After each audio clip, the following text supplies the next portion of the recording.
Hey Jerry, are we live? Are we live?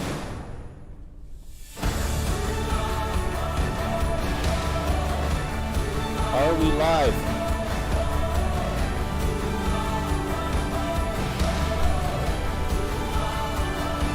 Check the YouTube. Are we live?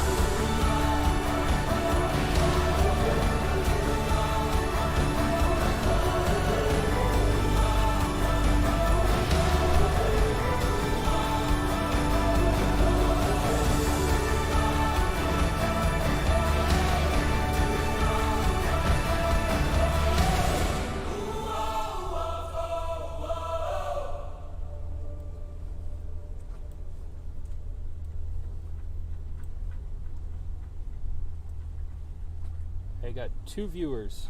That's enough to get started. All right. Hitting the first button. Did it? Next button. There's the last 2 early boys. Blue 42 by Honeypot. That's right. And there you go. Hey everybody, Dan Egan here aboard Tiamo Love Live, bringing you a live episode of Fat Guy Galley. But that's not the only thing we're doing tonight. We're also doing another At the Stern. It's Joe's Going Away party. We're celebrating me and him here aboard Tiamo, and I decided to cook him a tasty steak to shoot his ass the hell out of California. So I figured I'd do that cooking live for you here on the stream. Does it look good up there, Joe? How's the framing look, man? It looks like you need to tilt it down a little. Tilt it down a little. How's that look, Joe? Much better. Cool. All right. So Hey, Sean. what's up? Sean Donnelly says hello. Hey, Sean, how you doing, buddy? So Joe is running the stream up at the top. Go ahead and switch the view so they can see your smiling mug. And this, hang on, I forgot one little thing. Oh, we forgot a thing? We forgot a thing. What did we forget? Oh, yeah. Let's give him the sunset. There it is. Look at that. Details, man. There's a lot of pieces that go into one of these things. There's a lot. All right, so they can see your smiling mug. They can see me. They can ask questions. All right, good.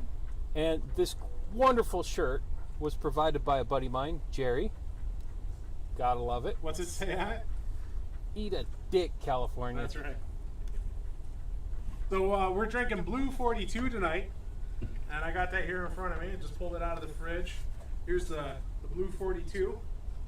It's Honeypot Meadery. It's a cider and a blueberry. So that's super exciting. We're going to crack these open to actually eat our steaks with, but we're going to get those sitting out ready to go. So for tonight's Fat Guy Galley, I got whole mushrooms, I got 2 peppers here, I got some shallots, it's a type of an onion, I got a couple T-bone steaks that have been sitting in salt and pepper. I used good old-fashioned pink Himalayan salt and just regular whole peppercorn. So those are ready to go. They're ready to go in a pan. I got a bunch of cast iron here. I want to say thanks to Jerry. This is a replacement grilling pan that I just got from Jerry. I'm super excited for it. I've cooked a couple steaks in it. They came out fan-fucking-tastic. And then Joe's not big on mushrooms, so I got 2 separate skillets here. We're gonna do the mushrooms in one and the peppers and the onions in the other. But in order to kick us off here, we got to do some food prep. So we're gonna get some stuff moved around. Just check the stove. Hey, you know what I need you to do for me, Joe? What's that? I need you to turn on the propane in this wooden box right here so I can actually fire up the stove. Yeah. Uno momento, por favor. We got a second before I really need it though. So. I also picked up a new toy for the galley. Jerry's going to be excited for this guy. It's a manual food processor. And I'm going to pull out the pieces of it here and show you guys what I got going on. What was that, Jerry? I didn't see the Go Live announcement.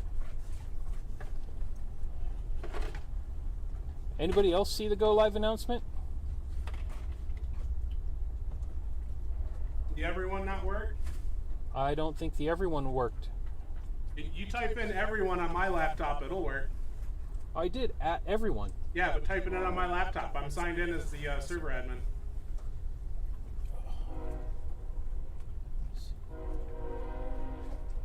got a manual food processor here. It's got the whipping blades in there right now, so it'll come in handy for the mayo. Yeah, it worked. Huh? It worked. Okay. So I'm gonna set this off to one side because I'm not interested in it. That. What's really neat come with it. This lid turns the whole thing into a mandolin. Right? So you got a mandolin slicer on there. Capture the foods. But you also have Julian slicer it's got vertical blades and a horizontal blade. Make like French fries. And it's got a grater attachment. Both of which we don't need for this. It's also got small fruit and large fruit juicers. So that's kind of neat. And its own lid, so you can store whatever you make. And then finally a push stick, so that your fingers aren't getting tangled up in whatever it is you're slicing. I'm not going to use it. I think we're going to use the slicer. I'm going to do it by hand. Oh, and then it's got the actual food processor blade. One of the covers is missing already. So you got 3 very sharp blades that sit right against the bottom of the container, and they process the hell out of the food, dice it all up, make salsa, whatever. We're going to use this as a way to capture all the bits. I'm going to save the onions for last.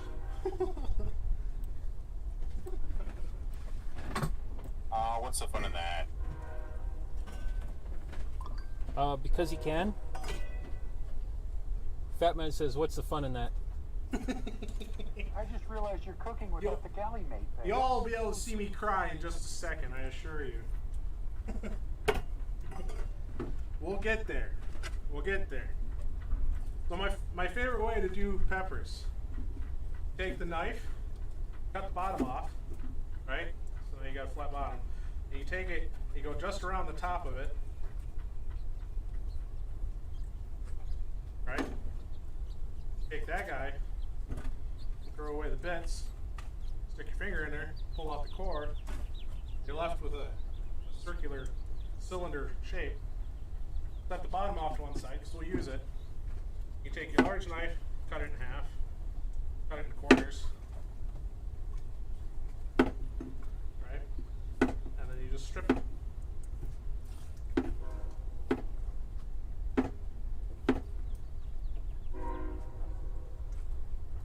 Side. Repeat.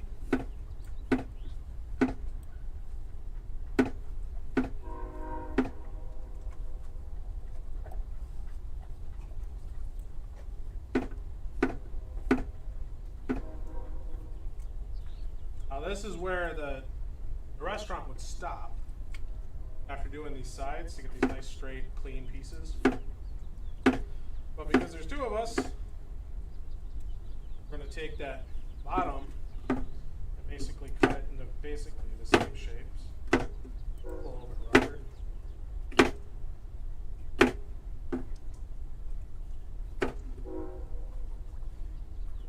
we go. Red pepper's done. Rinse, repeat. The green pepper.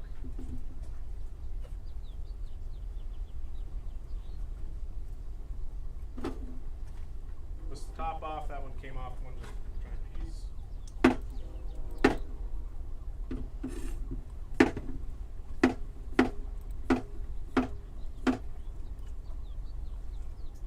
That over there.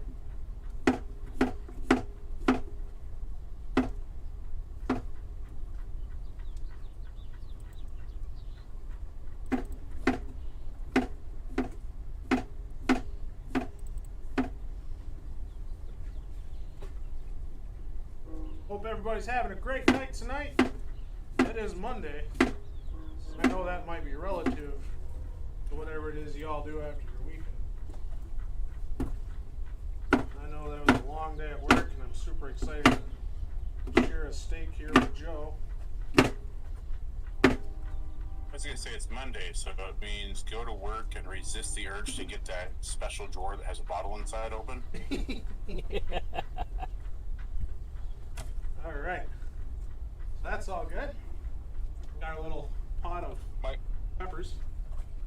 One of the joys about working on a boat is there's no room. So, you all see that in the, No, I sometimes work from home. I try not to work from home. I always work from home.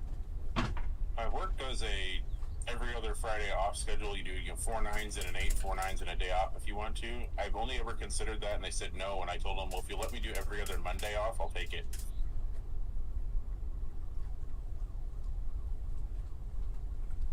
I want to see how that food processor works. Is it a slap job kind of deal? You think?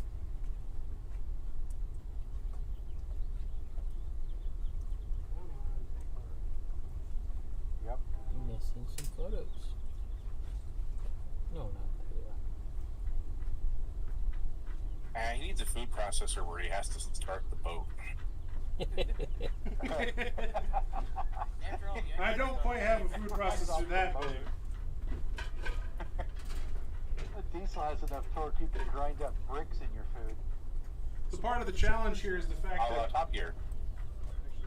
No Wow, pilot. burner. We're back to this. Yeah, pilot or other group. Why am I asking that? Man, I think that.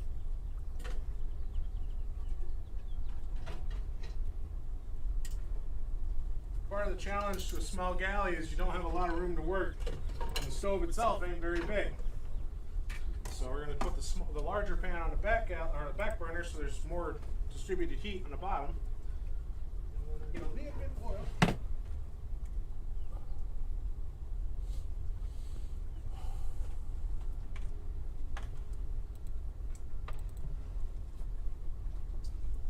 And How we're gonna long get can the you pepper. run that cooktop on one load of fuel? I'm sorry, say the question again. How long can you run the cooktop on Say- one tank? There's cruisers out there that only put fuel in their propane tanks once every 3 months or so, and they're actively living on the boat while afloat. It's very tiny Wow, bit of propane that's usage.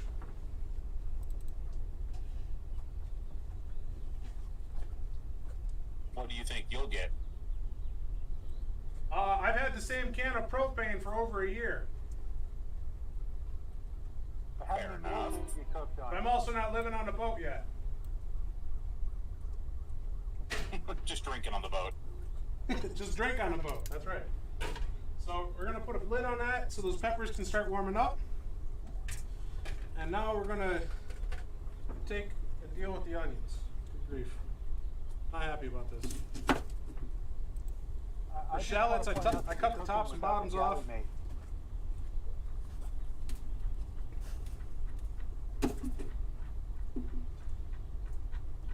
Trying to set up a slideshow here if we can get to it. Can you guys hear me? Yes, I can hear you. Yeah, we can hear you. I hope you're just kind of quiet, but we can hear you. Okay. Is that better?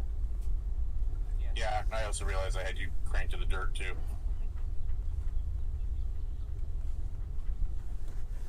Given the small galley, Joe's just hiding off on the side and being the voice in our heads of narration. That's right. Of course. I'm always the voice of terrible reason. Are you a good cook, Joe? I was I've gonna never say, had your don't- cooking. I was gonna say, don't try to say voice of reason. Yeah, we know better.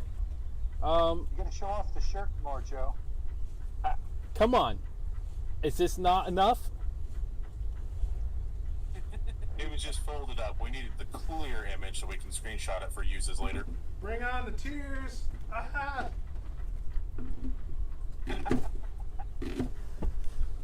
hope that worked for you, Fat Man. Hopefully your knives are nice and sharp. Sorry. What did you say, Joe? Hope that was good enough for you, Fat Man. Good, nice, crystal clear It was screenshot. sufficient. I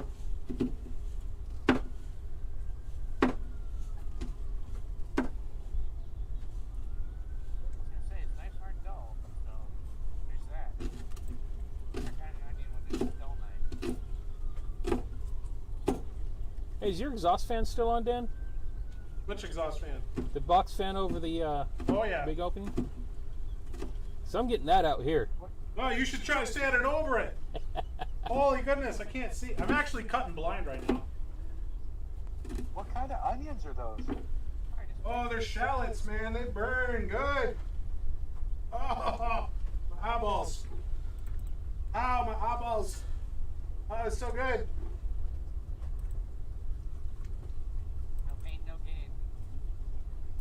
only relief you get from shallots is when you actually start cooking them. You got to be able to see well enough to actually hit the pan. I don't really. We got our small skillet here. Sean says no pain, no gain. No pain, no gain. Doesn't hurt you. It didn't fucking conquer it. Tastes better at the end. Some nice low heat. Are we putting this recipe in the book?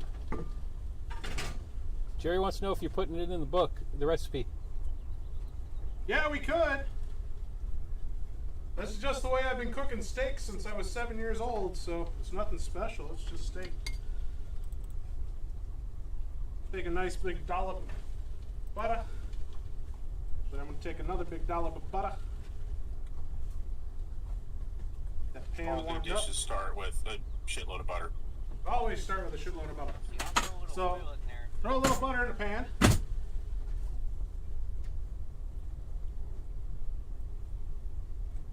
Don't feel bad if you got to throw away a little bit of the shallot. I noticed that, like, the edge on the shallot, sometimes it gets white like that. I still eat it, but I know that people cut it away.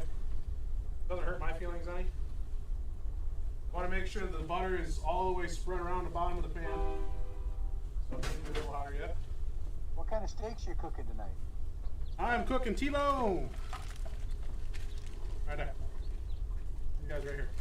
I've been sitting in oil and salt and pepper Favorite steak? for a couple hours. Room temperature.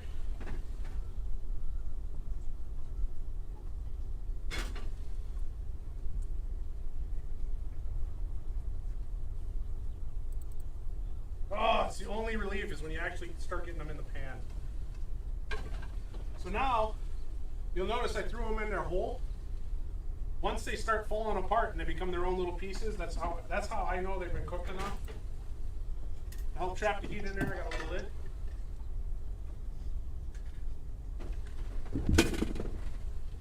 Oh shit, out of my way. While that stuff's prepping, okay.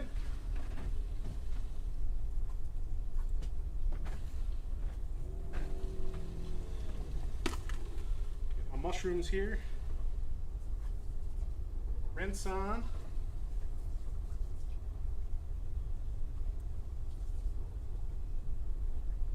Usually have dirt on them. Personally, I don't mind a little dirt in my food. First time I ever cooked. Now, if you get one that's got a lot of stem on it, just break the extra stem away.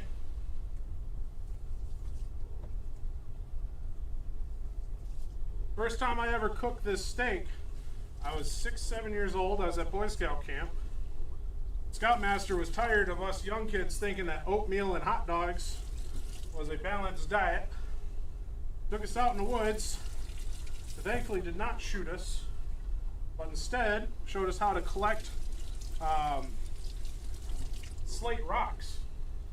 And we cleaned the slates, and we used them at that point to put them in a fire, got them nice and clean and hot, got the ash off of them, and then put them next to the fire again. Oh, I got a bowl here for this. And then we laid the steaks on them after seasoning them. And so the steaks ended up with this wonderful, super chill, earthy flavor that I've never been able to recreate, as much as I hate it. Turns out Joe doesn't like mushrooms, Not a big fan of them. so I get to eat all these carbs Joe by is myself. broken. Thanks, Joe Joe. is broken. Hey, I'm not a fun guy. That's not a huge fan either. Oh, that one donated to the boat gods. This is what we do when we drop food on the boat. I heard that. I would argue that you guys have never had mushrooms cooked properly then, My because they mother are made me amazing. not like them. She used to not watch them. I was like, Mom, That's plenty of mushrooms for me. Save the rest for later. So we got our roll of mushrooms. Now what I like to do with mushrooms, I like to cut them 3 times. You cut next to the stem, you cut the center of the stem, and then you cut the other side of the stem. You get 4 pieces. So 1, 2, 3. Just like that. And again.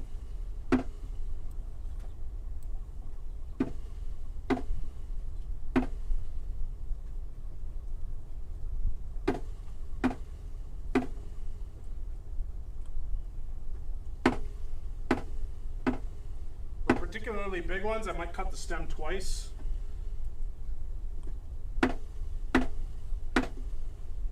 Sometimes it just breaks. Life goes on.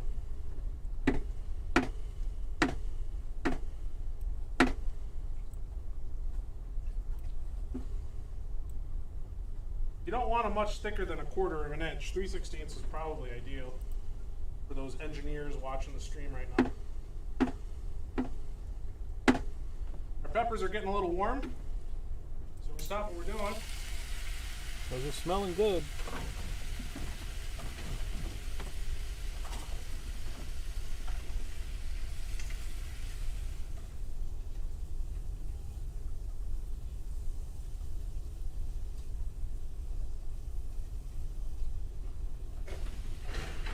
We'll pull them off direct heat. Just like a soap. Onions are probably got a little stir. How's it starting to smell up there, Joe? Oh, I can smell them peppers, that's for sure. Smells good.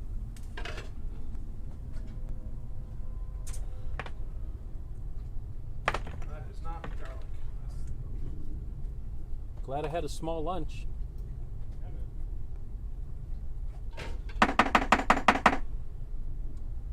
It's one of the problems with the boat.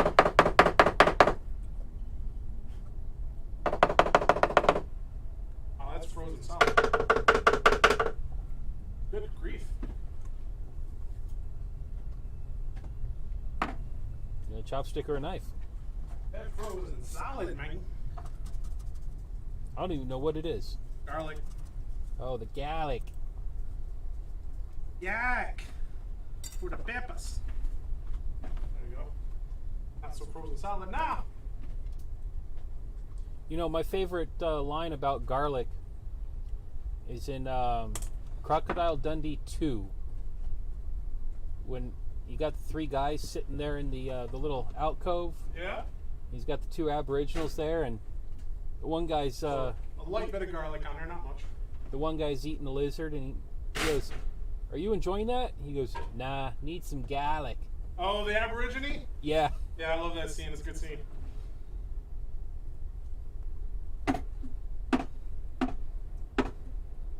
See, now there's going to be people who say, Crocodile Dundee 2? I need to go watch that. Such a good movie. What was the actor's name? I know what his character name was. He's Mick Dundee, but I want to say Paul Hogan. was it Hogan? I don't actually know that. Oh, come here, Smellophone.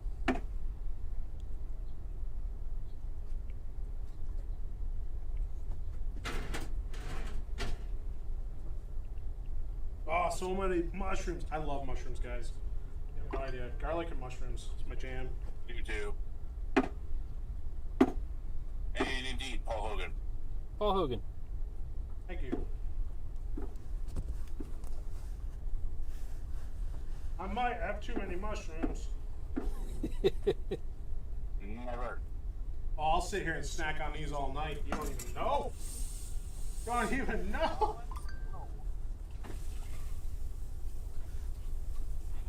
No, wrong. No. I only eat mushrooms and certain things.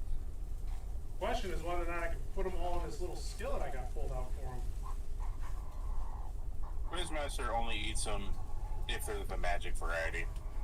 Never had any variety. So we got.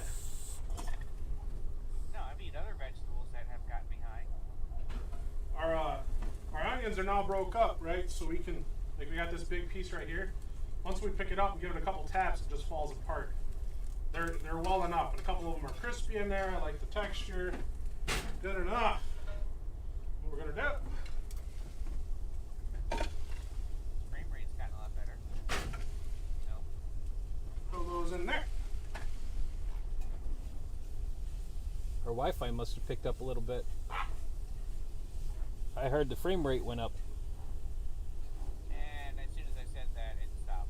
Ah, you bastard. You had to say something. I jinxed it. I had to think something. I'm drinking alcohol. All right. Give me a break. Now, No breaks for you. I'm drinking Mingling Black and Tan. I don't know if that's our peppers and our onions are good to go. If Joe don't like mushrooms, I gotta mess with my flow. Thanks, Joe. You're welcome. I'm gonna use a little more butter. I put a little bit of whiskey and laid parents in my onions. It makes it taste really good. Whiskey and Liam Perns? What? Whiskey. Sean Put says scotch in my. Sean says he puts whiskey and scotch in his steaks. Oh yeah, he does. Whiskey and lean Big parents. gas, dude. Big gas and big names. No, it's not. It tastes good. Well, first I gotta say, shame on you for putting scotch on your steak. No, I meant like Now, not. I know that's a very full-looking mini skillet of mushrooms, but they'll cook down. I'm just gonna throw the lid on it. Trap some of that moisture in there. So the ones on top steam. So we use our tongs to flip stuff around. Life will be good.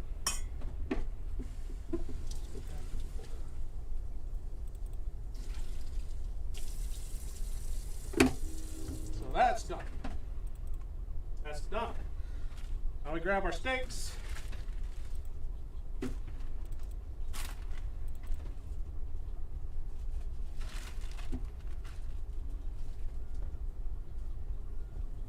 Joe, how do you like your steaks? Medium rare or medium well, medium rare, somewhere in there. A little heavy pink inside, but no purple, right? I like a little bit of pink, not like blue, but not No, I don't. destroyed. My mother likes them gray, and I Just very lightly. take. A little bit of garlic on them. We already have salt and pepper, so that's good to go. We don't have to do anything else to it. What we need to do now is another spot to work, because it's a boat. So I use the galleyway ladder as an extra set of shelves when I'm cooking, and I can't really show you that. Well, maybe I can. So I got the galleyway ladder here, and I just put my pans on the steps. That's how I do. There you go, Jerry. There's a trick for you when you come out next. Dan, bring it down a little. So the peppers and the onions are off the stove on the gallery steps. Hey, Dan, you want to bring the camera angle down a little? Camera down.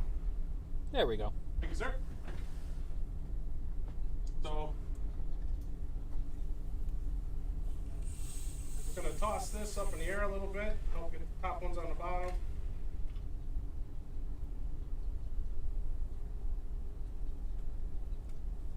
These mushrooms are going to cook while I cook these steaks.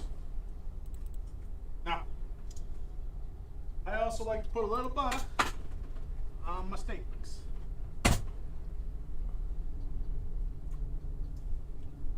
When the butter on the top starts to melt, you know it's cooked. It's cooked enough. Then you flip it, sear the other side. The other way you can know if you don't have butter, when you start to get red out the top, because the blood's going to get squished up. So what we're going to do is we're going to take the back of a spoon here, just put a little bit of butter. It don't take much. Just a little bit for that flavor.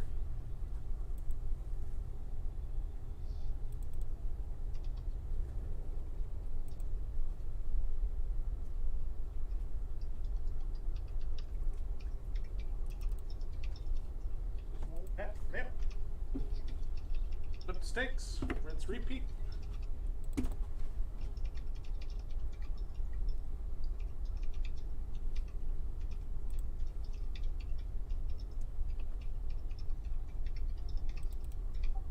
Now you can't see it off camera, but I put a little bit of butter off to one side so I'm not getting the steak fat and meat and raw in a butter stick.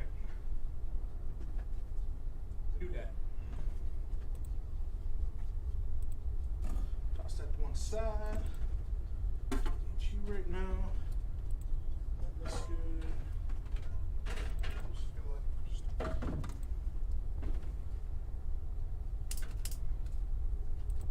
Six, just as hot as you can get it. Get it hot. Throw a little high temp oil like canola or vegetable. I cook in grapeseed oil. Put that right there. Let that pan warm up. When the oil starts to shimmer, it's going to be hard to see in this light. That's how you know the pan's hot enough to actually put the steaks on there.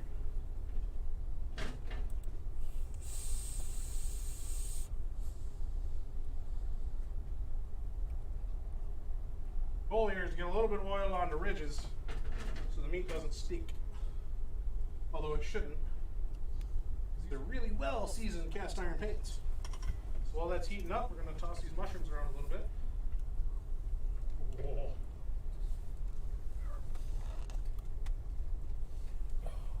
So mushrooms have a lot of their own water in them. So as you cook them, they'll actually start to steam. And we're going to take a second here to add a little more garlic to them. Actually, I've been wanting to try this stuff. I got a little Asian salt and spice blend here. Woo. I breathed that in a little harder than I intended. Smells good though.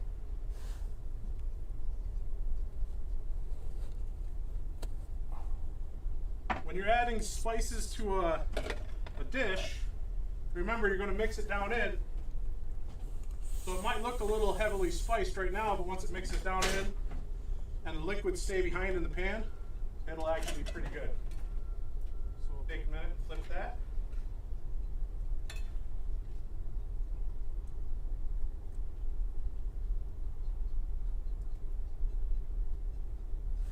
Man, that sunset is really nice. Huh? The sunset is beautiful. Is it? Yeah. You switching the views around? Of course. Good. So we're going to put that lid back on there. We're also going to kill the heat to the mushrooms because this cast iron holds heat. So we're going to turn that off and let it just simmer down. Simmer down now.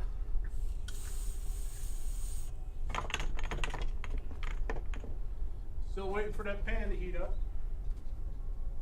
When you're cooking with cast iron, always touch the handle before you grab it. You don't want to find out. Find out it's a tad warm? Ask me how I know.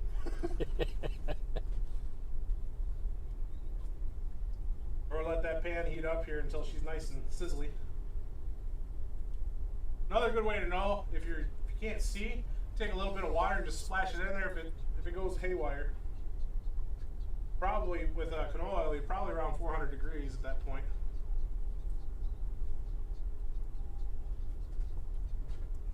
I don't think we're there. Oh, we're there.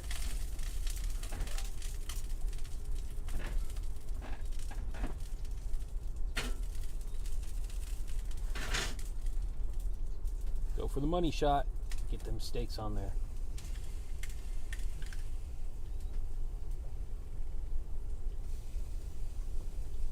Do it once.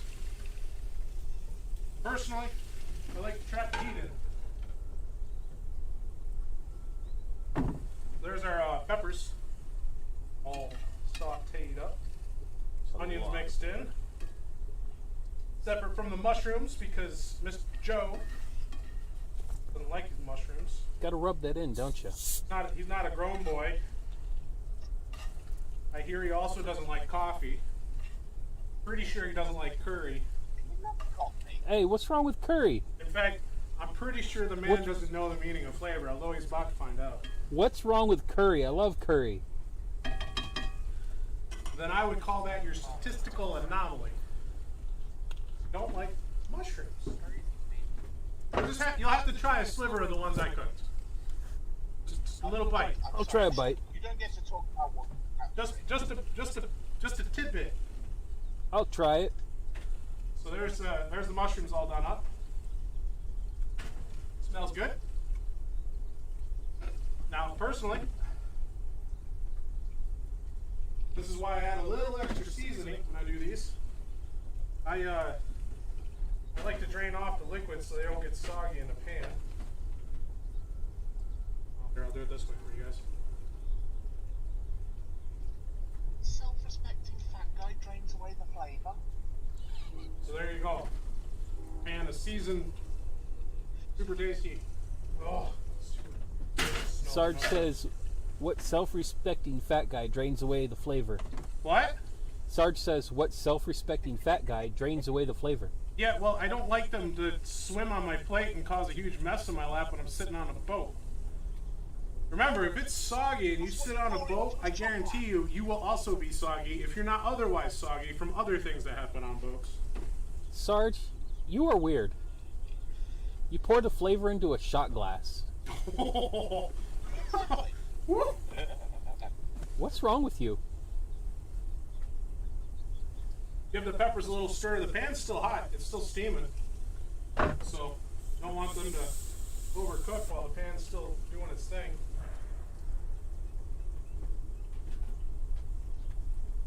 When you're about to set it down, if you don't have trevettes, and I don't have trevettes, so just tap the bottom. Okay. That way you don't score the wood on the boat. You got those silicone pads in there, right? I do, but I don't know where they are. I thought they were on the bench down there. Gary moved them.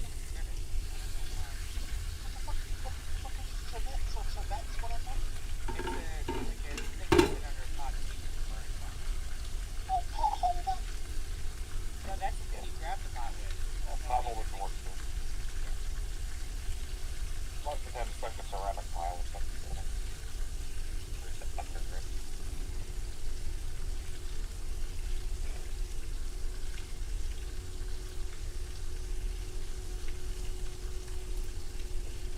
Now, when you see the blood start to come up on the top of the sticks, you actually don't flip them. You just rotate them. There's a reason we do that. So, I'm starting to get blood up here. Starting to get blood here. That blood's in the bone, right? So I know that that's hot enough to actually boil the blood up out between the bone and the meat. So now what I'm going to do, I'm going to take my little plastic spatula, 'cause that's what I got on the boat. I'm going to lift it to crack it loose, and then I'm going to drag it back and forth to score some lines into it. If you can't lift them with the plastic, just push them around. Then what you do there, give them a little rotate. Burn your lines into the face of the meat. Why metal tongs on the boat? Hey, Jerry! Is he there? Jerry, you here? Jerry! You there? No? Hey, add metal tongs to the list of stuff we need for Fat Guy Galley. Okay, like barbecue tongs? Yeah! Okay. My plastic ones, they work, but they don't. Yeah, they're not going to do very good for cooking hot in cast iron. Yeah, man.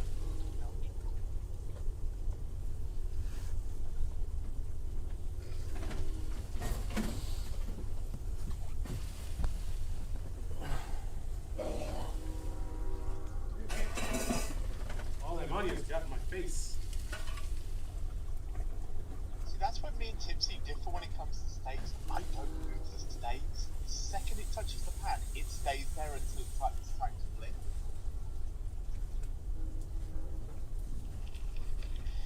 Hey, everybody's a different cook.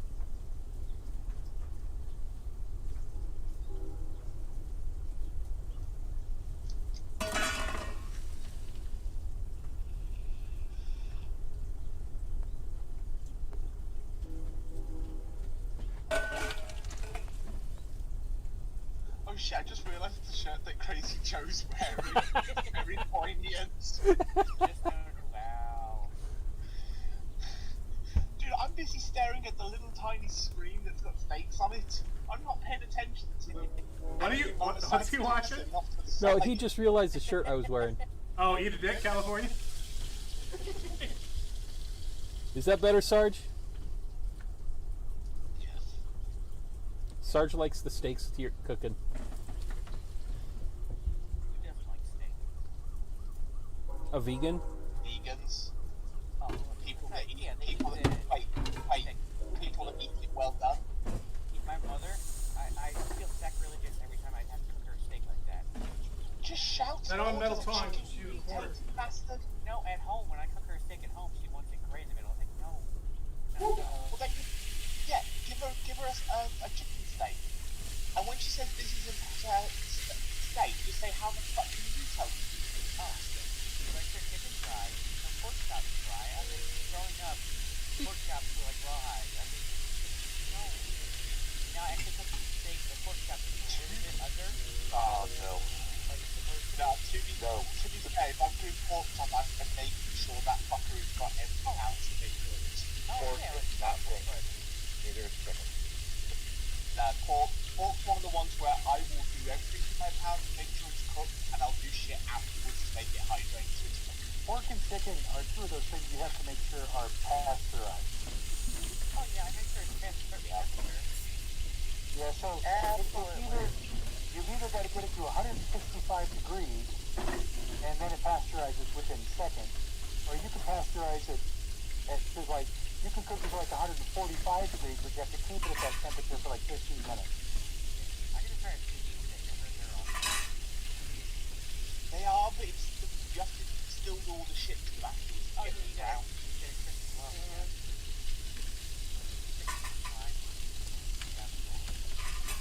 I got Joe a little fork for the little man who doesn't like mushrooms. On the bottom of the screen, you can see the steam coming out the boat. That's crazy Joe.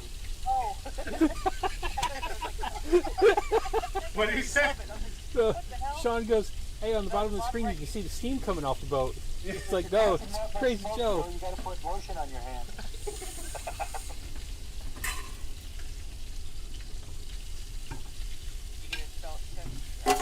You know, there's 3 different cameras going here. There are cameras everywhere, but no privacy.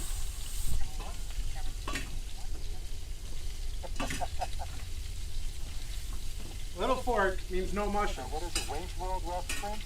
Check.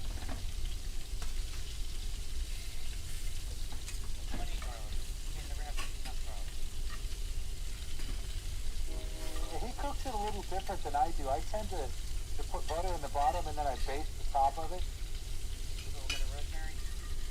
Yep. Or some dill and thyme. It depends on what I'm in the mood for. Hey, Dan, that took a lot longer than we thought to cook. How long have we been live? Well, it's now 7:06. Well, life goes on. It only took me 30 minutes. 'Cause we Oh. didn't go live until just shortly after 6:20. We've been live for 44 minutes. Yeah, you guys came on at like 6:28. So,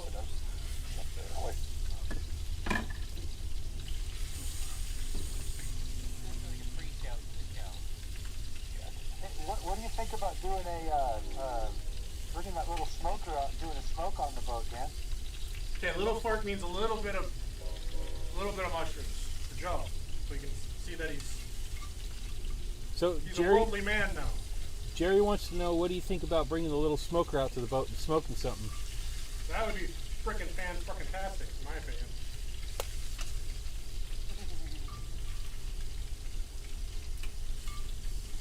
Are you gonna have room on this plate for your steak?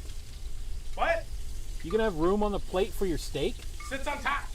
You put Little boat put the plates, steak man. on top.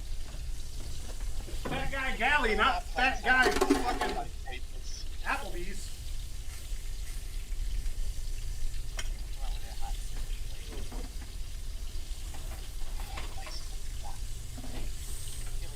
The last step with T-bones. Stand them up on their side. Pour that fat. Like mercury burns on my wrists trying to cut the steak. Something went wrong. Lay that right on top of that there plate like that. Well, this one, if you've got fries and you try and put salt and vinegar on the fries, the vinegar hits the plate and it turns into Steve, you get CS gassed by your own fries. Well, you deserve it for putting vinegar on them. Just like a Dude, soul. vinegar is a common way to eat fries in the UK. Dude, What's what's he wrong with you? problem is you said UK because we don't do that shit here. Yeah. What, malt vinegar on fries? It's fucking awesome. No, it's not. Oh my god. Yeah, it is. Oh, who said that? I did. Wait, who's I? I'm not. I gotta look to see who's talking. It's Sean. Have you been to Five Guys Burgers? Yes. Mr. Joe. Oh, okay. I'm taking away your man card. It's been revoked. Yep. All I'll right, Dan. take it. I will have no problem with that stuff like Long John Silver's on fries. It's delicious. Hey, Joe. No. Yeah. On your way here, ring the dinner Yeah. bell. All right. And come get a plate and a beer. I have tried. I have cannot. tried it. It's vile. Okay, what? I'm I switching cannot this now. Okay. Right? No, anything ring the with bell. vinegar. Come get your plate. If it's not your thing, it's not your thing. It's like some people that want to have interesting dips for fries, like odd compound mayonnaise. Here's your plate. I don't even fry want to know what sauce? the compound mayonnaise is. Like I got mayo it. and mustard.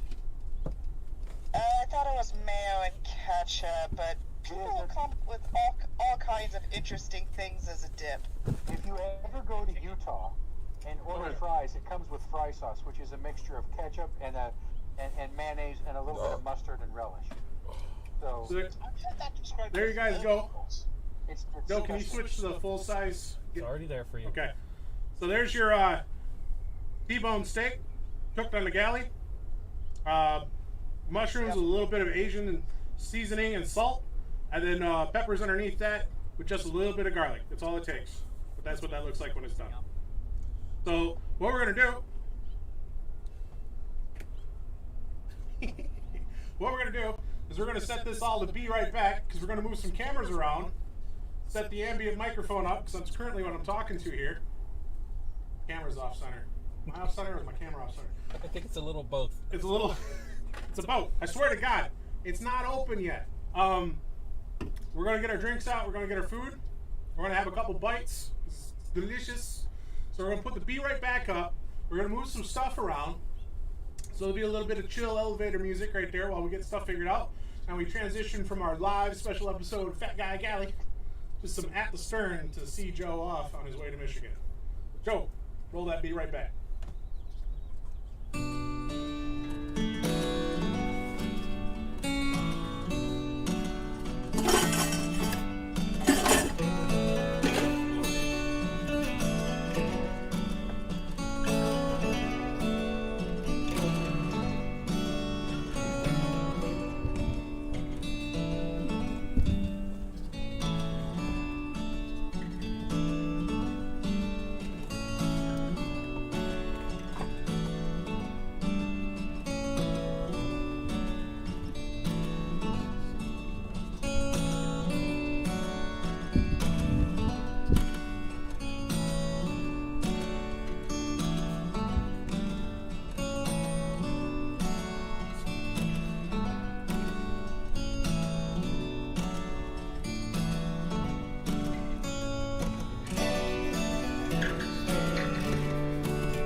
back.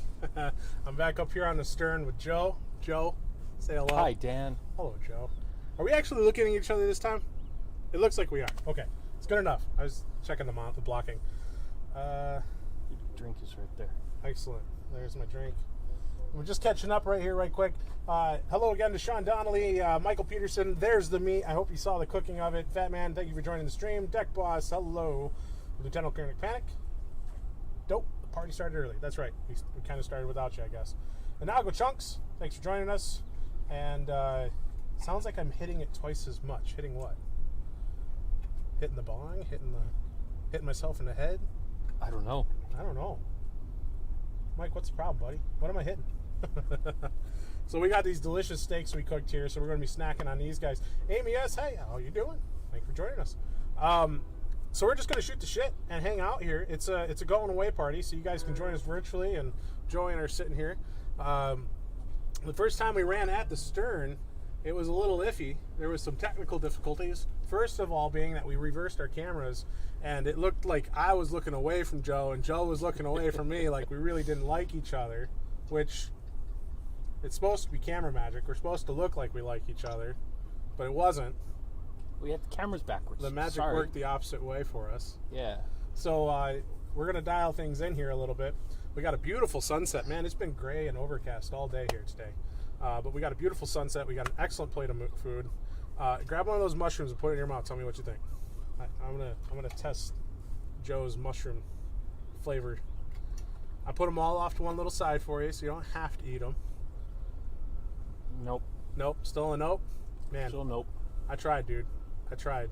It's the texture. It's a texture problem. It's the texture. I can't get away from that. I mean, it's good. They're It's just the texture. Yeah. So they're tasty. They're tasty, but it's that texture that just. Damn, I tried, man. I tried. So the best thing to do with these steaks after you cook them, and if you're just joining us, I apologize because it might be a little confusing because now we're not sitting in a kitchen. The best thing to do after you cook them is to let them rest. And when you see the blood pooling on the top of them, that's how you know you got it. You got it. So before we go much further, soundbite for you boys and girls back home. Here's that honey pot. What is it? Blue 42? This is Blue 42 from the Honey Pot Meadery. It's going to be good. Ooh. Oh my God, it smells good. By the way, these were canned Friday. Oh, you can taste the yeast in them. Oh my God, Joe. That's candy in a can. I got no words, buddy. Oh, that's super good. So I hope that everybody else is out there having a good drink. Amy? Oh, you had a lovely dinner. What'd you have for dinner, Amy? I'm going to interview Amy first here, apparently. Can I get you to take my camera and go that way? A little bit more. Just a touch. We're making the sunset a little symmetrical there. So it actually looks like the sunset is like round in both of our frames. Like it's continuing into the background. So that's pretty cool. It's almost in the middle. It's almost in the middle. Yeah, that blocking is great. Here, I'm going to take. Okay, Blue 42 is an apple cider with blueberry in it. It's freaking delicious. This stuff is also 8% by volume, so. It'll get us where we're going. Oh, yeah. If it doesn't, we're in trouble. Just checking things out. Is there any conversations in the live chat and Discord? I'm going to check that out right quick. Oh, there is something going on in live chat. Oh, now that looks like dinner. Bone-in lamb chops. Look at that. Stuffed mushrooms are delicious. I'm just horrible at making them. Well, Crystal, it looks like you're eating some tasty stuff over there, but I think we've got some tasty going on ourselves here. Thank you for posting. I just saw your message here in YouTube chat. Awesome. So, you gotta let the steaks rest. But here in a second, we're gonna start nomming on those guys, and we get to do the joy of eating live on camera, Joe. Nom, nom, Nom, nom, nom, nom, nom. Oh, it's gonna be so good. I'm looking forward to it. But it sounds like you're taking off this week, right? Yep, This Wednesday. week. Wednesday. 2 days. Wednesday night to be exact. Wednesday. Why are you leaving at night? Less traffic and Okay, cooler fair. temps. Oh, yeah. Vehicles love cold air. Yeah. Absolutely. means a denser air charge in the piston or in Yeah. the cylinder. Get more oomph out of each stroke and a little bit more fuel efficient. Man, the first time I ever went faster than 100 miles per hour.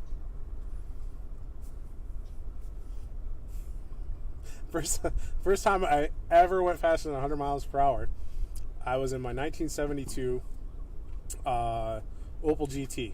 Little tiny sports car, weighs like 2,000 pounds with me in it and a full tank of gas, right? Just a little tiny guy. And the Germans used to race them up hills back home, right?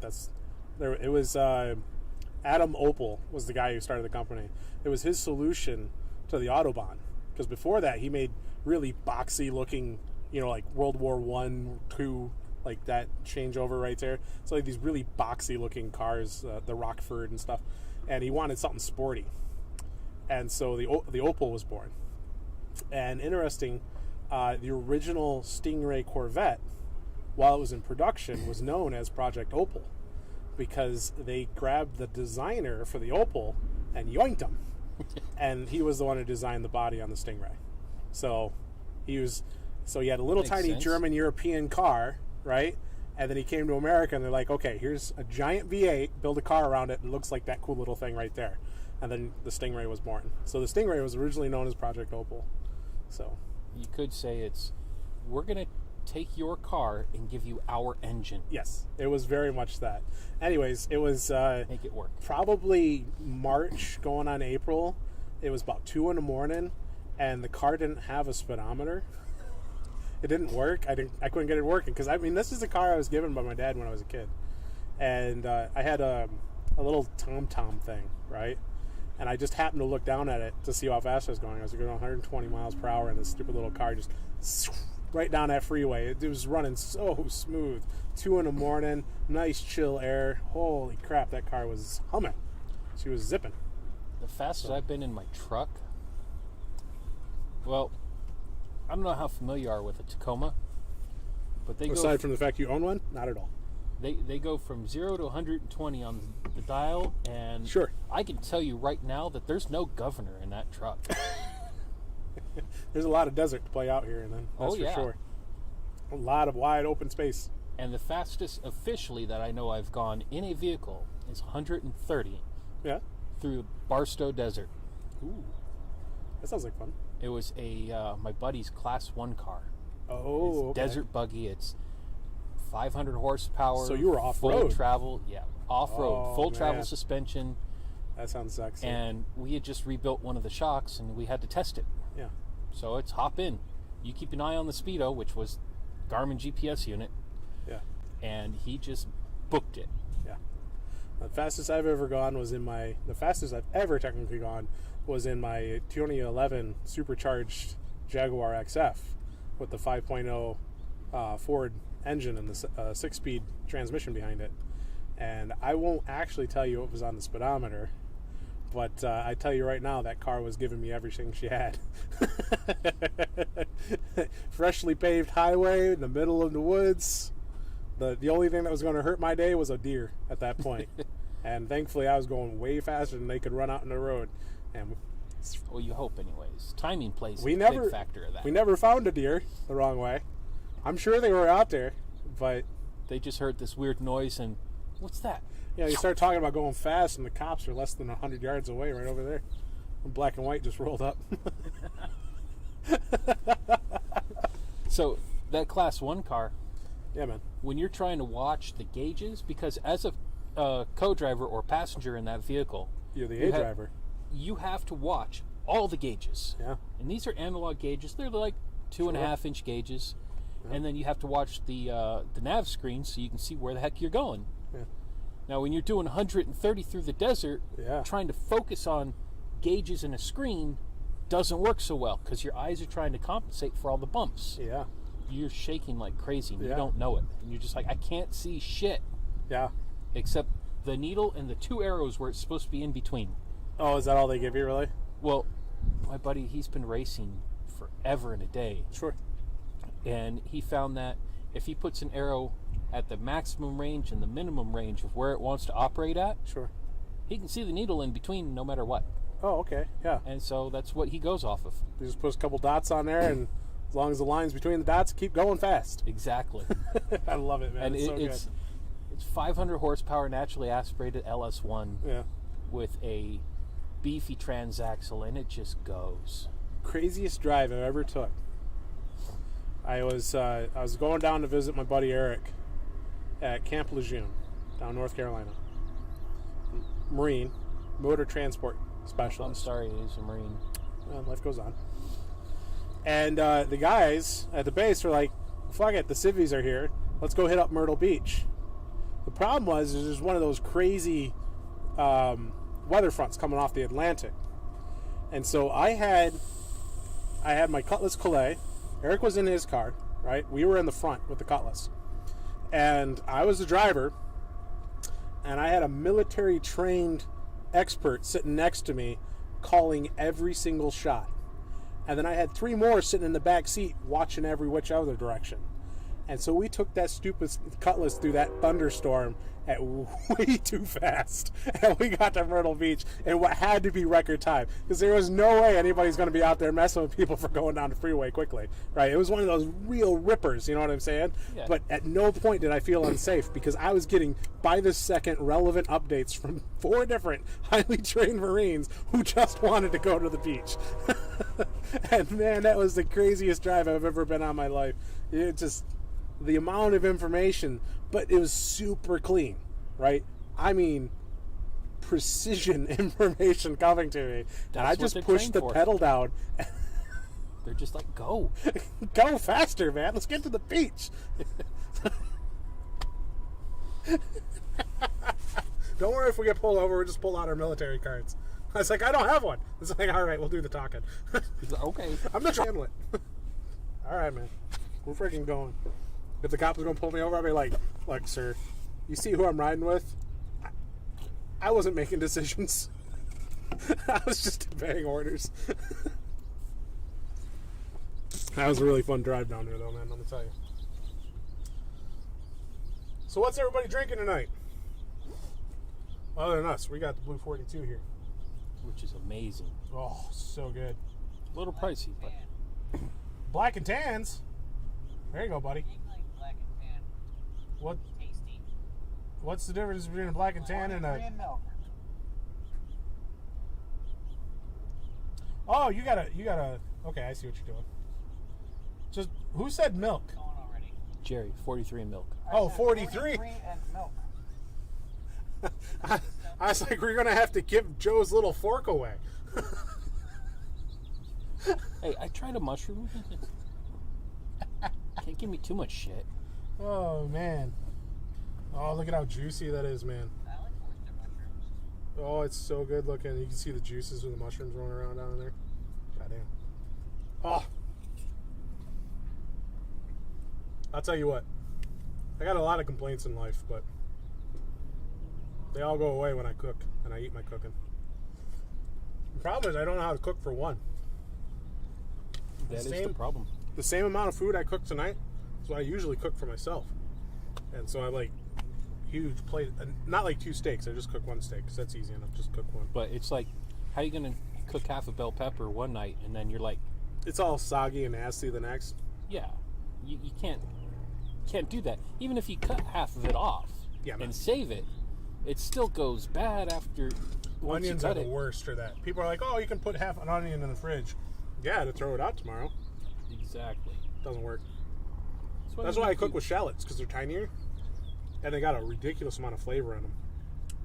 And they're not... I think like a large shallot's like 30 cents compared to like an 80-cent large white onion.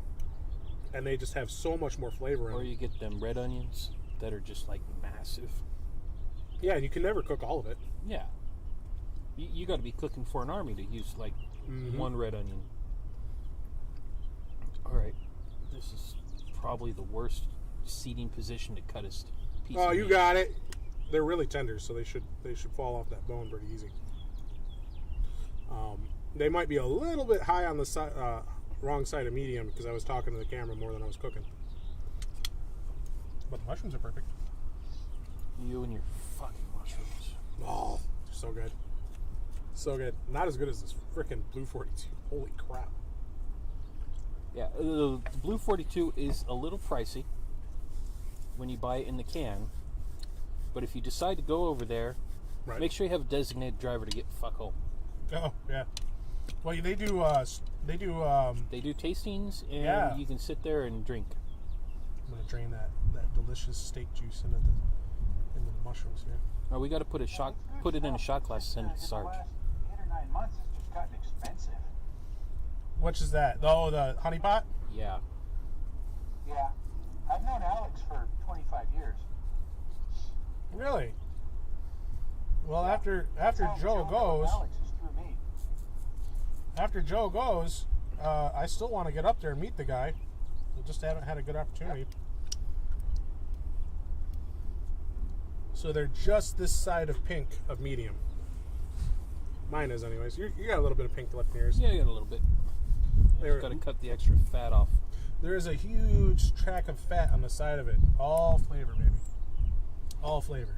Yeah, but I can't do fat. That's fair. Oh, you have the. I don't have a gallbladder, so you don't have a gallbladder. Fat is kind of one of those things I have to avoid as much as possible. That's fair. Yep.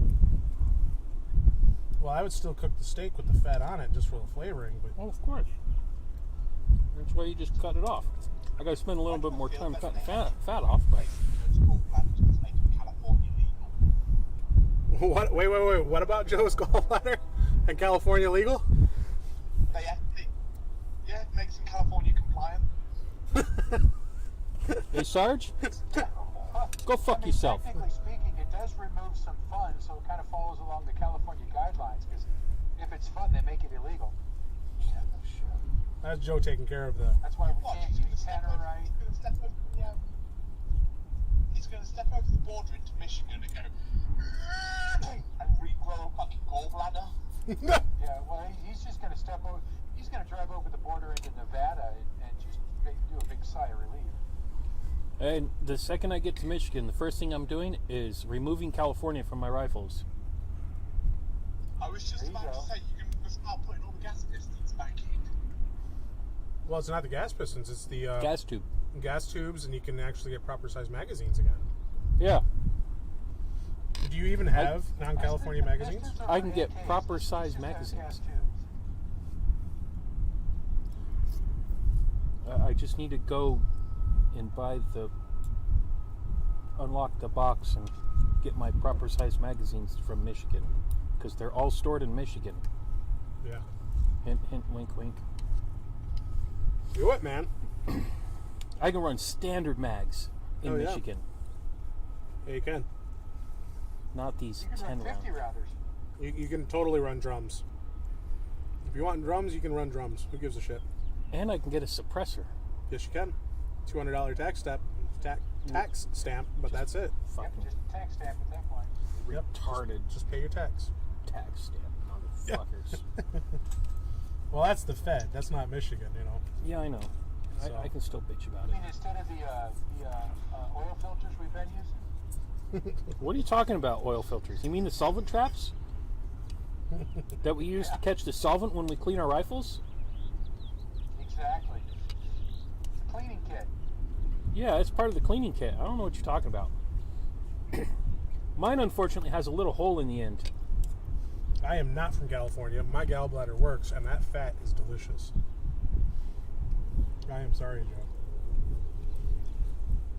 It was like I was saying earlier, T-bones are my third favorite steak. Filet mignon?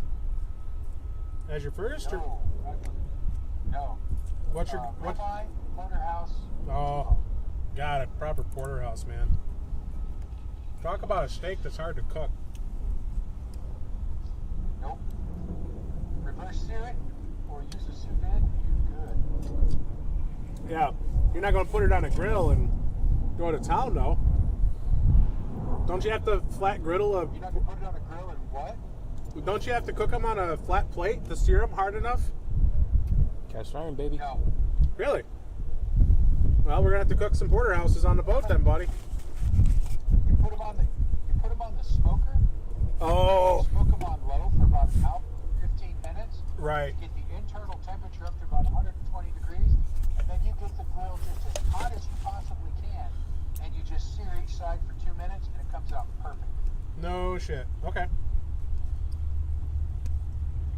Yeah, we'll have to do a special series of episodes on Fat Guy Galley in regards to cooking with a smoker on a boat, because going around the world with a smoker ain't gonna happen.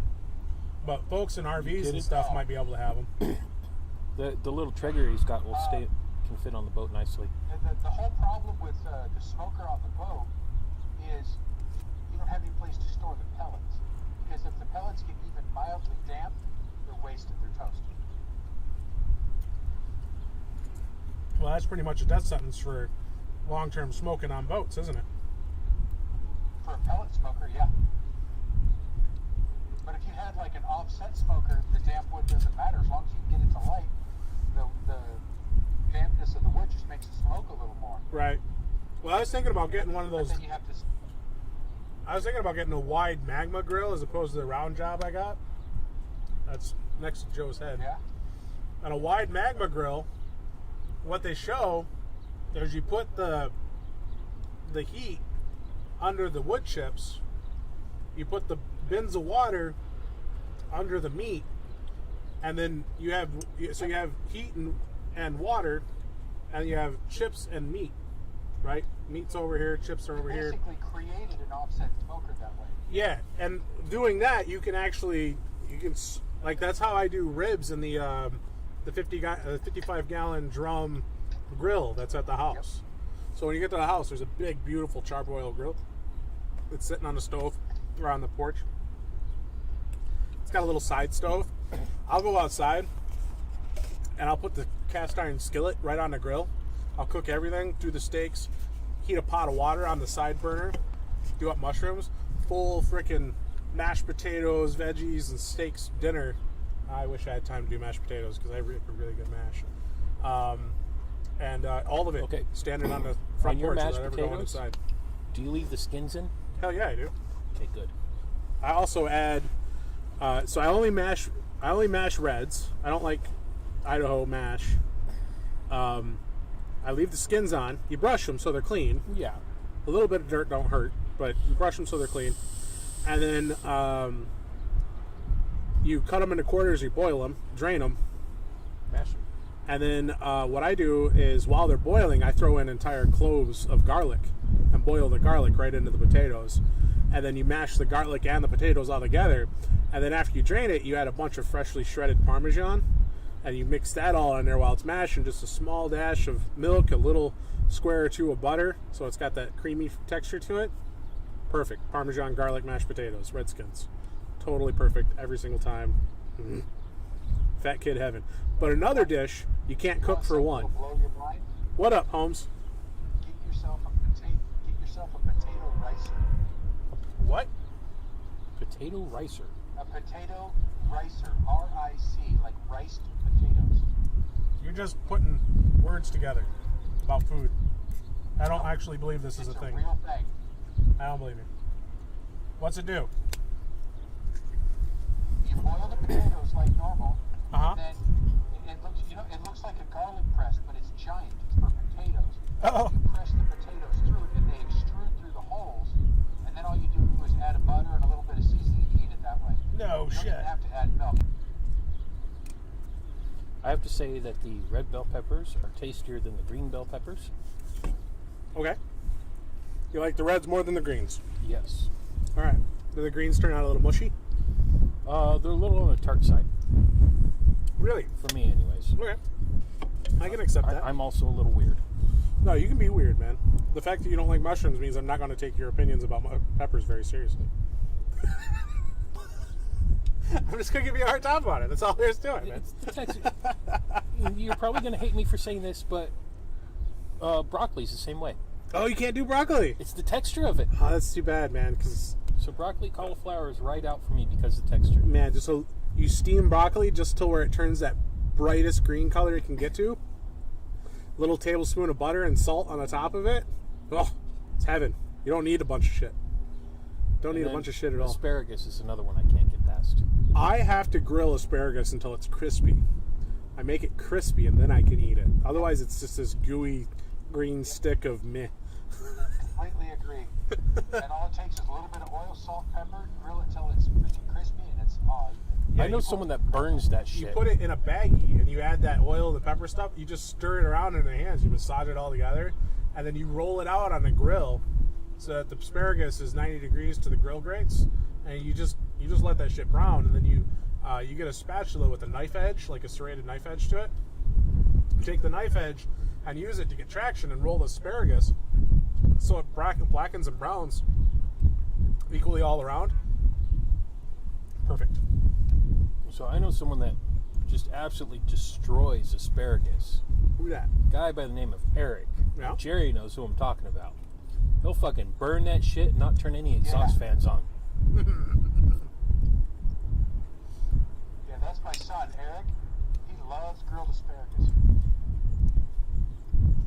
The only problem is you don't know how to clean a cast iron pan.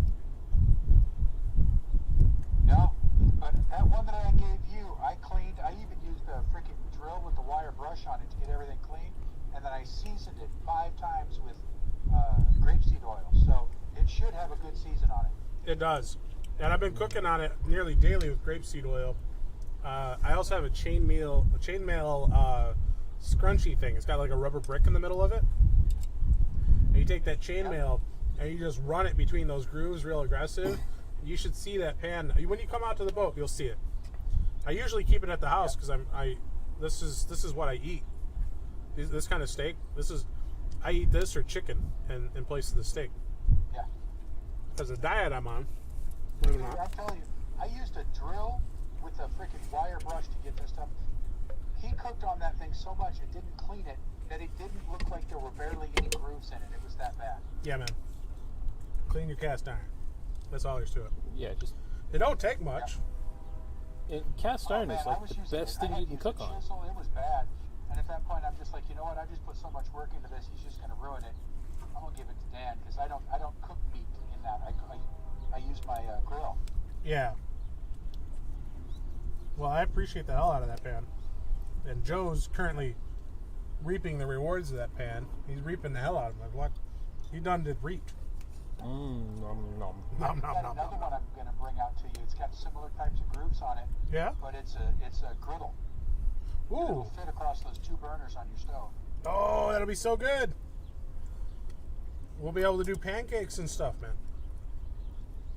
Well, I'll look at it because I think the other side of it's flat, but there you can cook meat on one side, and then if you flip it over, you can do the other side.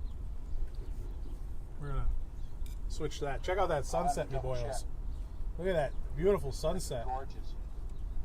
Eating steak and peppers and mushroom. Well, I'm eating mushrooms. Except the only problem with that sunset is I get to see you 2 ugly bastards in the way. I know that's here. Let me help you out with that. That better, Jerry? Come down here. Here. I'll tell you in a second when it goes away on YouTube. It's a delay. Oh yeah, that's right. That's fair. There's Joe's smoke cloud sending signals up. That's perfect. Yeah, man. Damn wind. It's not going the way I want. Beautiful sunset tonight. Really tasty meal. Joe's taking off. Just broke my T-bone in half. Yeah, on Wednesday we're going out to dinner. Wait, who is? Jerry and I Oh, hey. I'm glad to hear that. Joe and I. Where are you guys going? don't know yet. That's fair.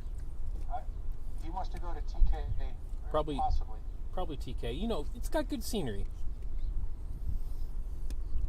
Are we talking scenery or are we talking scenery? Scenery. All right. Scenery. Whichever the kind is, you can check out the girls in the short skirts. That scenery. Oh, way to be really straightforward about it, Jerry. That's Jerry. So the best. Oh, yeah. I go with my wife and we play the real, not real game to see which one have real ones and which ones have fake ones. So the best part about being on a boat is after you're done eating steak, you just do that with it. Feed the sharks. It's all biodegradable, right? That's right. Throw the fat over. Throw the Throw the fat, bone over. the mushrooms. I mean, you can throw your mushrooms over if you really want to. No, I figured you'd dig them out. I will eat those mushrooms. I'm going to sit here and snack on my mushrooms, though. They're so good, dude. You don't even know. You don't even know. They got a little bit of garlic to them.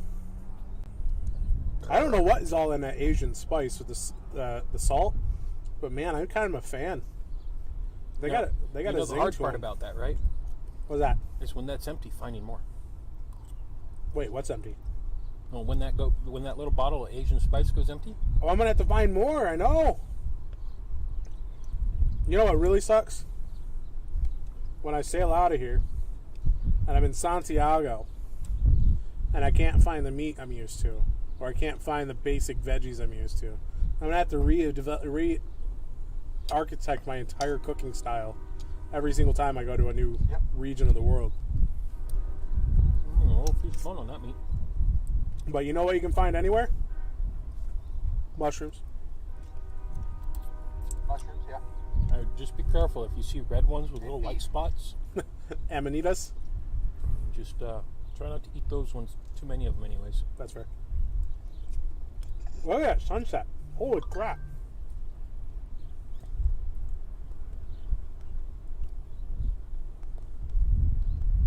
Oh, Ray. Oh, it's down to that. So nice of you to join us. I think Joe's down to the meat. He's literally eating the meat off the stick right now. With his fingers. He's a barbarian. What's wrong with that? Nothing. It's fucking good. It's Dan, delicious. if you check out Discord, I posted a picture of a potato ricer in there. Oh, let me look at that. Let me switch that to that. So you watch Joe literally finger pick the last little bit of meat off the steak bone. There ain't much left, and it ain't worth going at it with a knife. No. I have one of those. We used it to prepare jellies and stuff.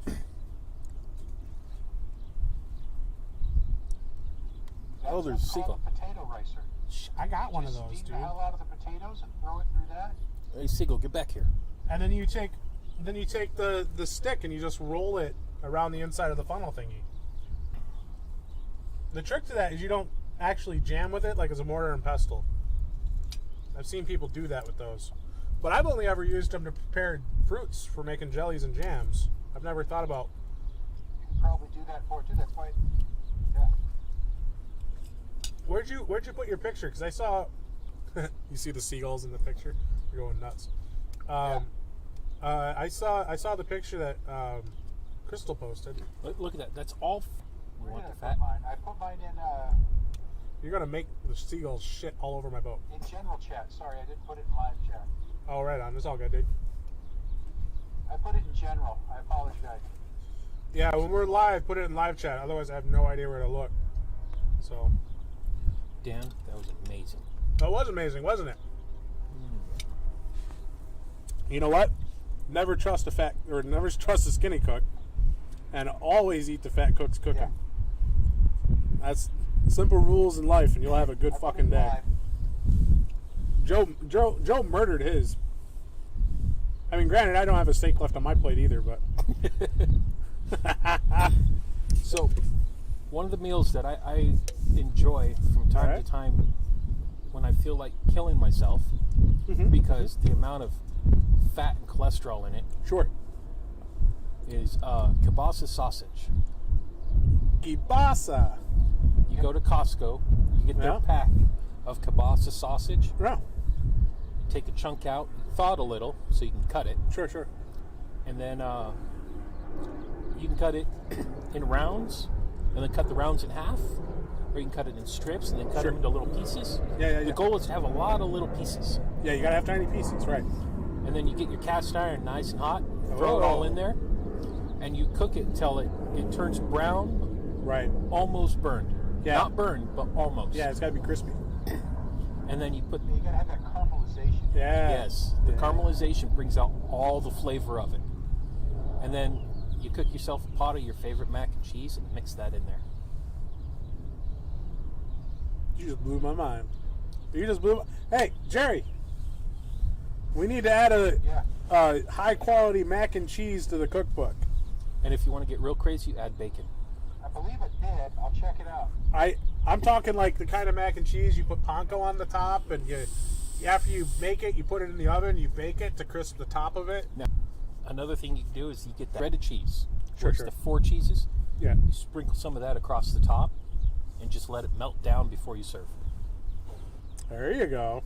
Well, and then when it's all done, what you do is you take top and put it back in until it browns a little bit. Ah, fat kid heaven right there, baby. How many different cheeses did we just put in our mac and cheese? 5. 5, 6? Well, it depends on what kind of cheese you make the mac with. That's the Munster, the 4 blend mac and cheese, and then whatever cheese for mac and cheese. Cast iron. Well, you said 4 blend mac. That's 4. No. Munster's You get 5. the mac and cheese, and you get that Mexican blend shredded cheese. That's Yeah. 4 cheeses Yeah. in the shred. But you do a nice creamy Velveeta or something for the... Yeah, whatever your favorite noodle and cheese combo is for mac and cheese. Right. That's 1. Okay, and then the 4 blend of the Mexican blend or whatever Yeah. they call.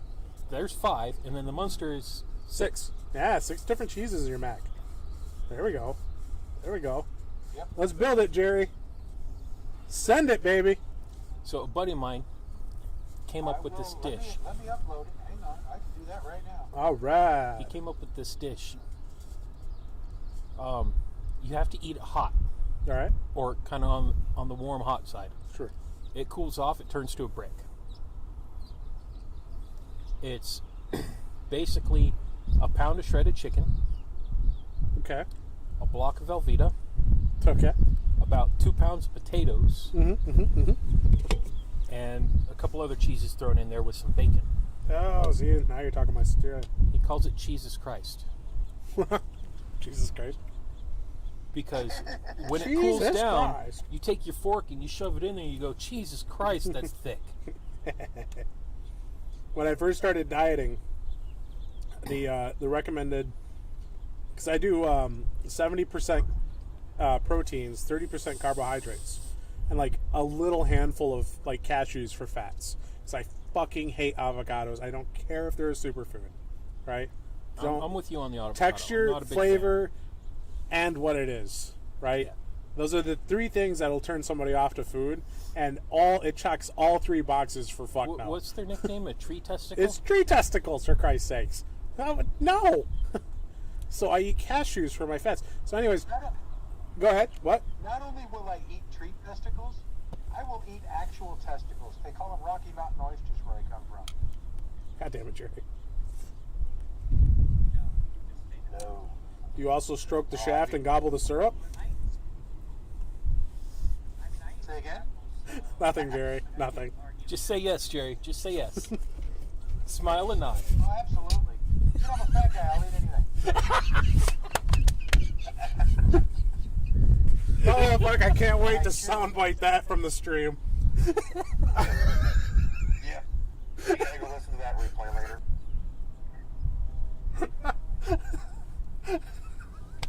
No worries. I can see it now. He's like, what are they going on about? I just train I'm wrecked the sorry, stream. Jerry. Oh, man. Thank you, Jerry. You made my night. Just smile and nod. Smile and nod. Hey, man. The weird thing is you kind of cut out and I didn't hear what you said, so Good. I figured it was probably something rude. I just said, all right, whatever, I'll eat it. Oh, it was totally rude, and you ran with it, man. You ran. Yeah, I'm good. I presume the rest of the stream heard I'm it. the youngest of 9. Nothing offends me. That's good.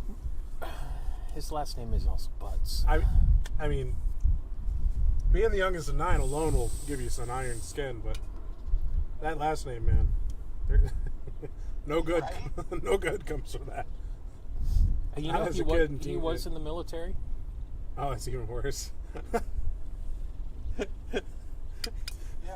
My first name You're is supposed to Seymour, make my the middle drill name instructor is work Jerry. for it, man.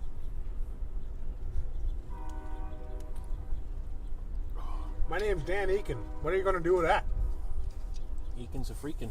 That's freaking Dan Eakin. That's right, baby. I'll own that name. Freaking Dan Eakin. I got that nickname when I was in the Boy Scouts. What the fuck was I doing? Oh, we were building trebuchet catapults.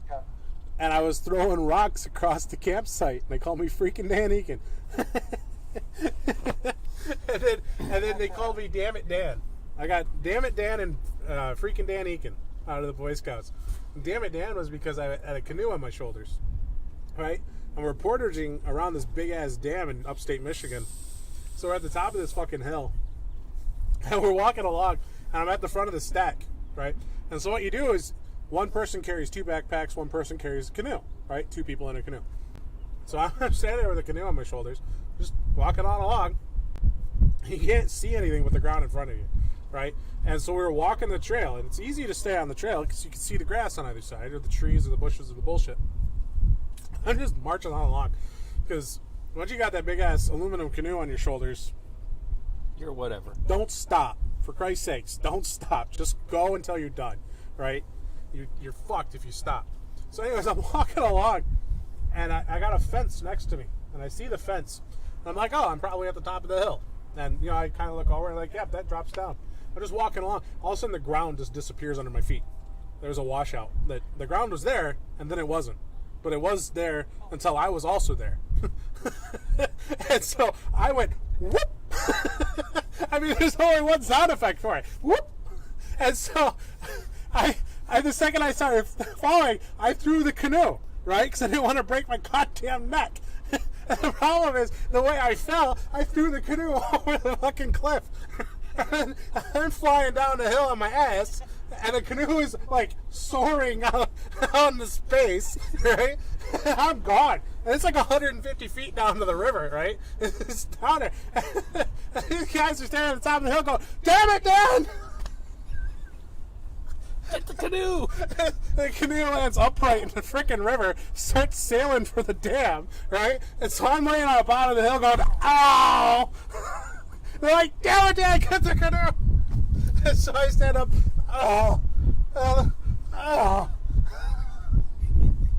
and take off after the damn canoe in the river. So I finally get the canoe back on the little, I mean, you can't even call it a beach. The cliff goes into the river, right?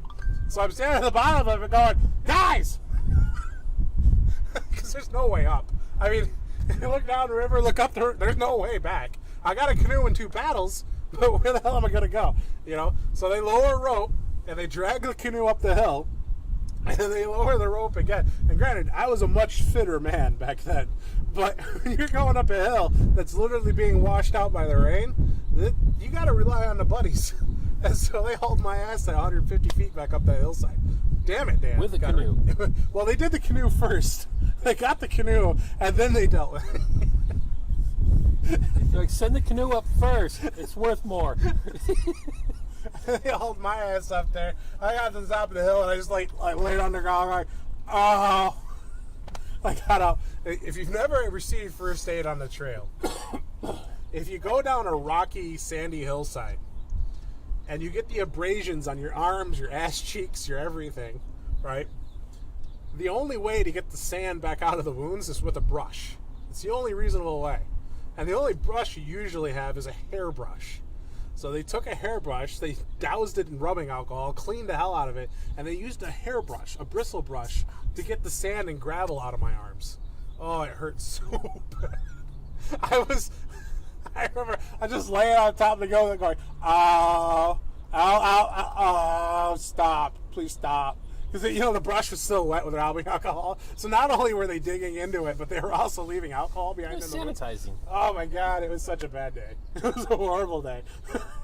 Sanitizing at the same time. Freaking Dan Eakin and damn it, Dan. Damn it, Dan. That reminds me of a story on board ship. So we got this new first, and he was just getting into the electronics scene. Sure. For music. Oh, yeah, right on. And he was new to the command, didn't know anybody for anything. He found out that I liked electronics. Oh, yeah. And he tried to pull a fast one on me. Wow. That backfired on him horribly. Those are the best. Now, my rate in the Navy was aviation ordnance. Right. I put bombs on planes. Yeah. And put bullets in the gun, you know. Yeah, yeah. And so my supervisor did the same thing I did. We're ordnance techs. He told me, thinking I didn't know much about electronics, because I was a dumb AO like everybody thinks. Right. Hey, I need you to go down to Ship Supply and get batteries for a sound-powered phone. What? I said, okay.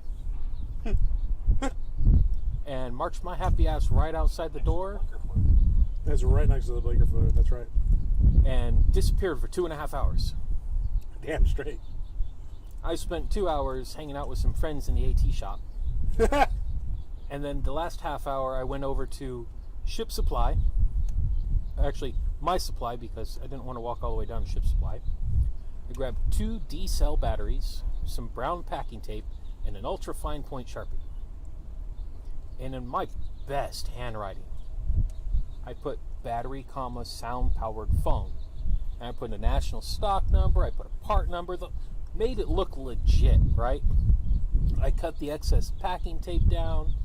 I mean, this looks like it was manufactured for the military by somebody. Joe.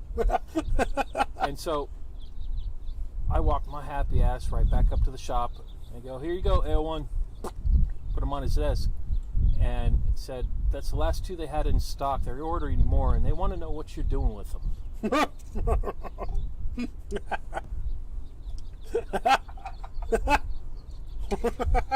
And he's just staring at him like with that dumbfounded look because he's new to electronics. He doesn't understand things very well. Me having a background in electronics and my dad who was previous Navy, Yep. I knew a thing or two. Make it work. And I knew when my leg was getting pulled. Oh, yeah. So he's standing there looking at him, awestruck.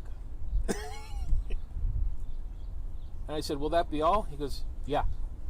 So I go outside the door and just hang out in the hallway. Sure. And then I wait.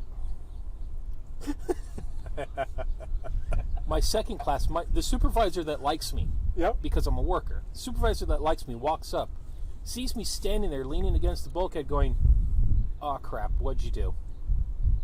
I go, I didn't do shit. Wait for it. He goes, huh? Just wait. Everyone asked me to get him something. Just wait. You hear from inside the room, I don't believe it. They exist. They fucking exist. And he's going off, they fucking exist. Now, sold him on the con. That perked the attention of my chief and my division officer. So, at the time, I was E4. Yeah. My direct supervisor, the guy that liked me because I'm a worker, Sure. was E5. Yeah. Our new supervisor was E6, so we're progressively climbing the chain of command. Right. Chief is E7, and our division officer was a CW03, Define. Chief Warrant Officer, Thank you. 3rd class, Yep. which takes some doing to get to. Yeah, you got to be there for a while. Yes. And they both said, what exists? And so he explained himself. He said, I sent Matheny to go get some batteries for a sound-powered phone. Yeah. And he returned with batteries for a sound-powered phone. And their response was, you sent Matheny to do what now? Did you not read his sheet? No? Let me see those. And the division officer grabbed them from him, Yeah. took one look at him, said, hang on. Goes to his computer, types in the national stock number I wrote down. Oh, no. Says, go get him. And at that time, my second class walked in, and they turned to him and said, get Matheny in here now. Turns around, he's like, hey, you're wanted inside. I walked in, I go, yes, sir, how may I help you? He looks at me square in the face, and with this look like, I'm going to kill you, says, if you ever order these, not only will I send you to the mast, I will take you there myself. Oh, boy. And captain's mast is a bad thing. Yeah. It's, you did bad, you fucked up, you're going to prison. Yeah. And our first class goes, why would you send him to mast for ordering those? Yeah. He goes, look up the national stock number. So we did. It was the national stock number for a pineapple grenade.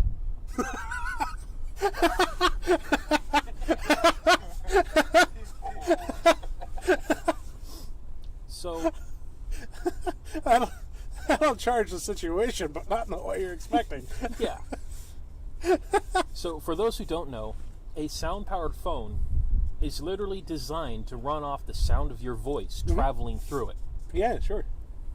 No batteries. They're pneumatic. Yeah. No, they're not. They're not pneumatic. Well, they're compression, aren't they? Oh, They have coils in them. Electric? They have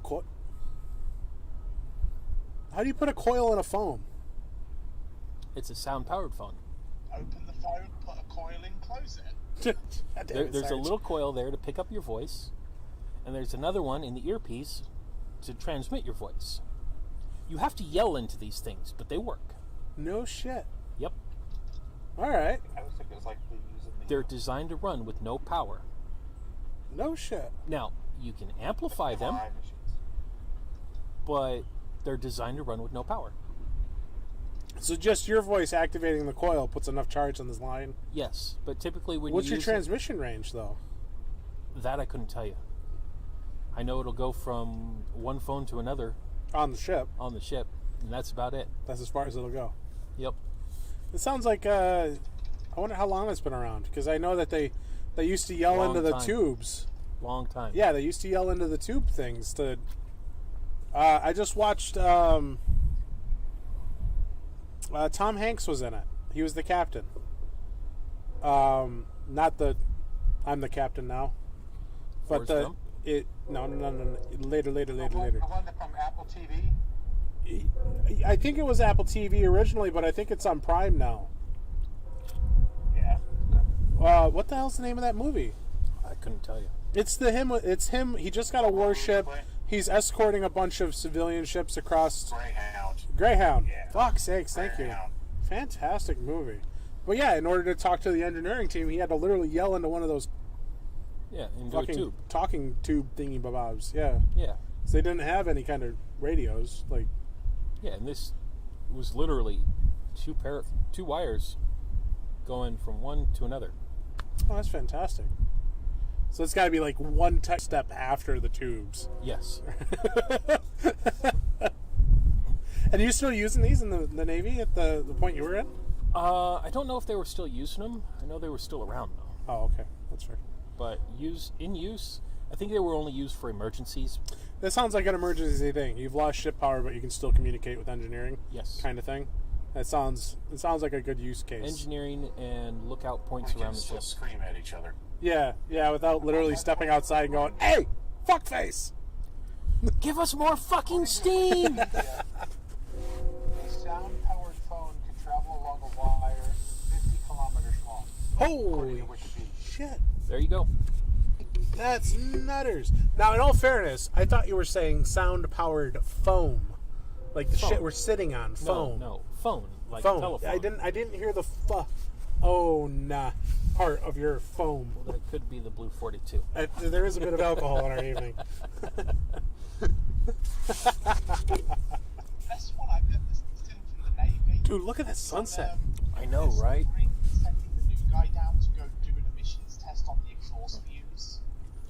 Oh no, you have to get exhaust samples so we can tell if they're burning rich or Yeah, not. have a nuclear sub. Well, I imagine there's still So, Joe, what's the most trouble you got into in the Army? Army. I don't know. I was never in the Army. Military. What's the most trouble or the most fun? Most trouble or most fun? Apparently, he never once reported for duty while in the Army. Usually the same thing. Apparently not. Well, most trouble is classified, Oh shit! and I like it. I like it a lot. our last night there, we decided to have some extracurricular fun, Sure. and As you there's do. a couple things you got to do. Sure. One is check the shot card, because prostitution is legal there. It's frowned upon by the Navy, but it's legal, so don't ask, don't tell. They won't know. Right. Yeah. Exactly. And second is a cup check. You check to make sure they're female. That's fair. Just reach out, Well- give a little squeeze. Yeah. Like, Well, oh shit, we- that's a handful of dick. And move on. we all did the standard operating procedure of finding someone to take to our bed. Yeah, of course. They all passed. Great. Me and one of the other guys can handle our alcohol very well. Oh no. The third guy, however, he was a tall Polish dude from... Of course not. He got a little tipsy. Just a little bit. And he got done with his girl. Sun's coming up. We're getting packed, ready to leave. Yeah. His girl walks out, says he's still sleeping. Oh no. We're like, okay, well, what does he owe you? She's like, huh? Well, did he pay you? Yeah. He's like, oh yeah, paid. Good. Okay. Here's what we want you to do. We gave her $100 US. Okay. To go find the best looking tranny she could. Oh no. And just... Good. That's so good. So he wakes up about 20 minutes after she climbs in bed. Yeah. And she knew exactly what we were doing and played right into it. Oh man. All we hear from the room is, ah! Ah! Ah! Dude, I had this one He time, did man. not talk to us for a week. I'm surprised he talked to you at all. Oh, his chief came over and told me to go apologize and tell him what happened. Oh no, you probably bugged a dude out of his own head. Oh, he was down in the dumps so bad that it affected his work. Oh shit. Yeah, we had to go tell him what exactly happened. So I went to this, my buddies back home. We used to have they were in a band, and so we used to have house parties all the fucking time after concert night, right? And I showed up to one with this girl I'd met, and we'd been talking for like a week or two. And one of the bandmates, the drummer, ended up scooping her up and taking her to bed, right? I was really irritated about it. And her girlfriend was standing there. She's like, that was fucking dirty. Like, she could have come to the next house party and had fun with them, right? And she's like, I know this one person who would totally fuck with him if you want him to. Yop and all that jazz.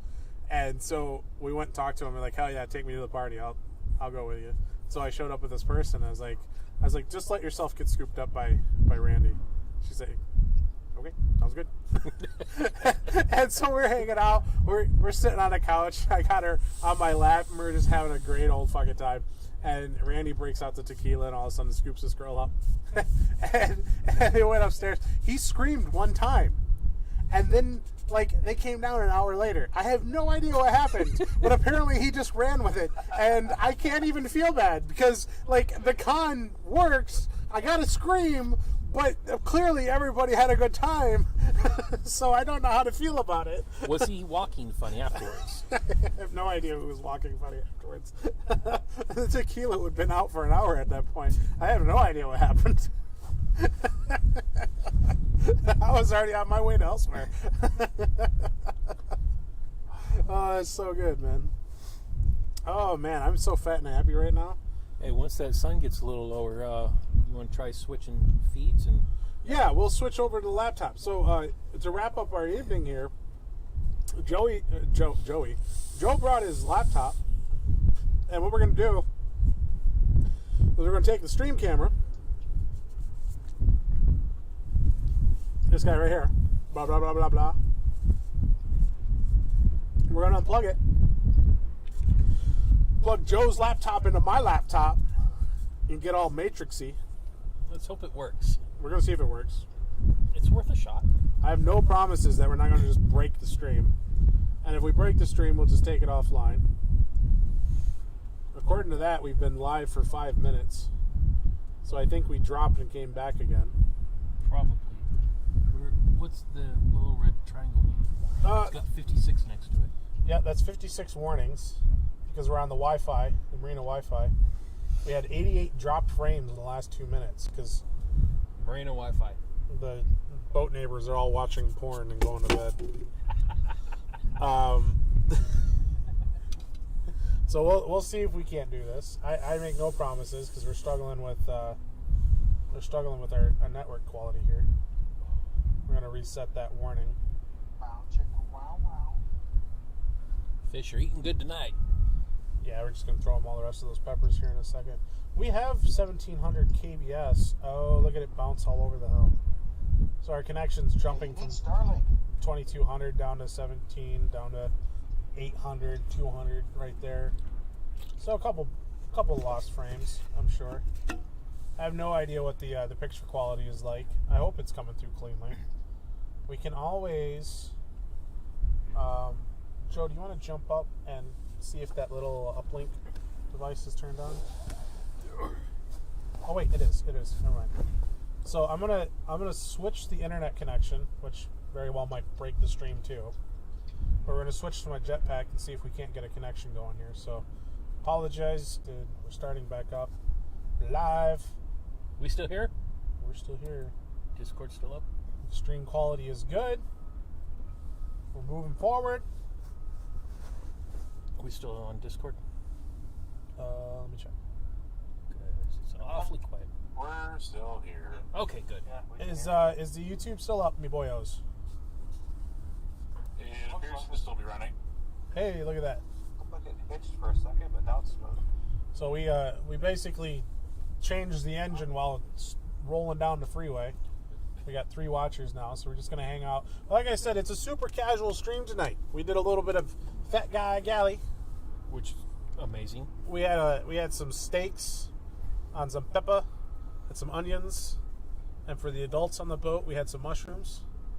Hey, I tried one. You did try one. I did say I was going to try one, and I tried one. I have to give you that. So we did that. So that's going super good. Super tasty meal. We're drinking some honey pot Blue 42. Blue 42. Hike. Blue 42 is a Stuff right here. apple cider with blueberry. Apple cider and blueberries and almost gone. It looks like yours is gone. I got like 2 or 3 sips left, man. I've been babying it for an hour. That tail on that is amazing. Oh, I can't when wait. you slurp it. I can't wait to get to the bottom of that can. So what we're going to do is we're going to take away your sunset. I apologize. And we're going to try to hook up Joe's laptop. So make sure your picture is all set and your camera angles are good. And we're gonna. These are in some random ass order. We're gonna do some picture story time with Joe.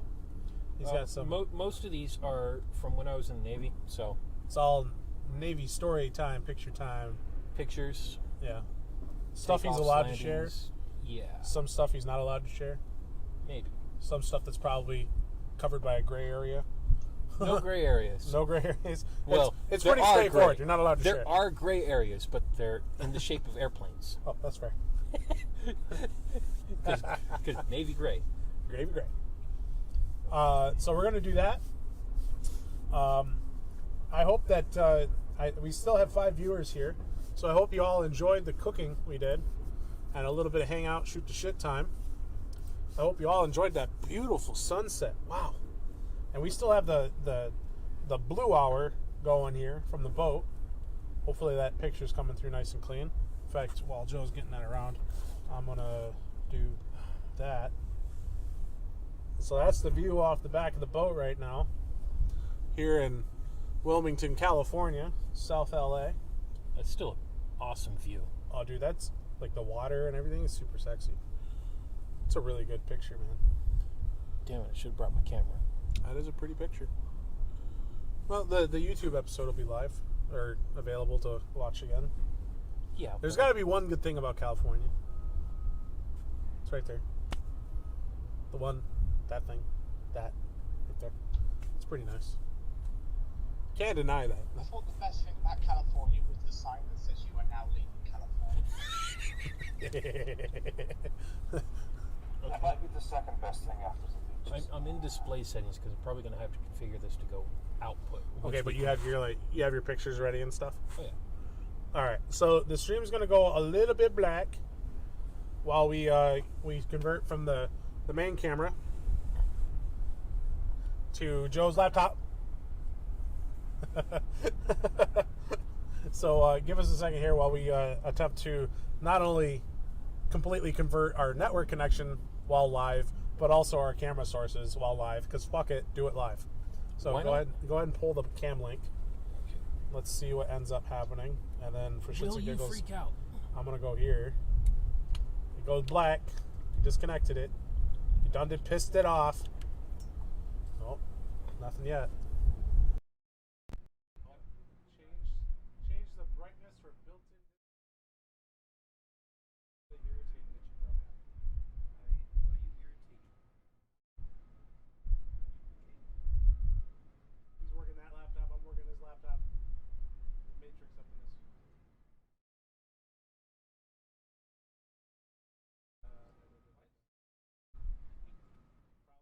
Probably the magenta channels connected before the other channels did.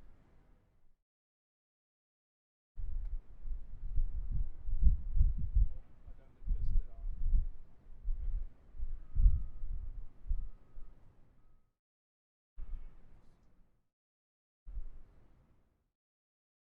Here yet? Did you send it?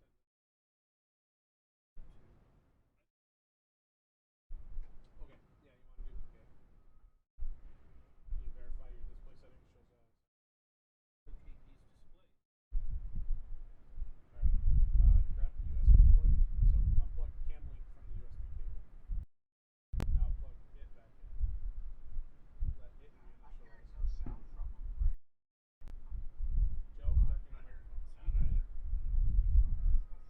What? What?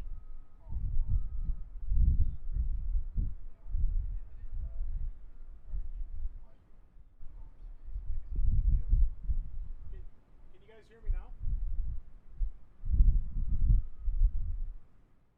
Oh, we done There's pissed. no audio on Discord. I don't know about the. I haven't muted on YouTube. So Oh, right on. Hey, it says display to cam link 4K. Hey.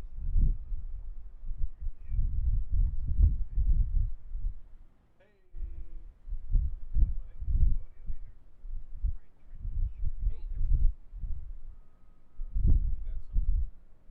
texted Dan, let him know that there's no audio. Yes, Jack, we know this.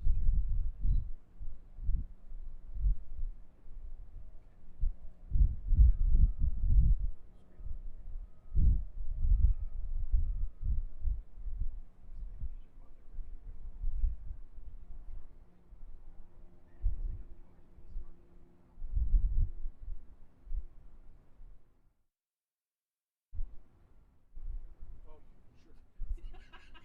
All that, and it dumped it because the styling was Jerry's text message.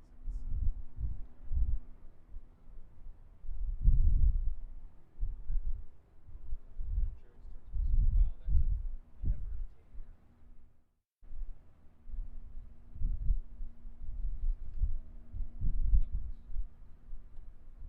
Okay, now I gotta figure out Discord.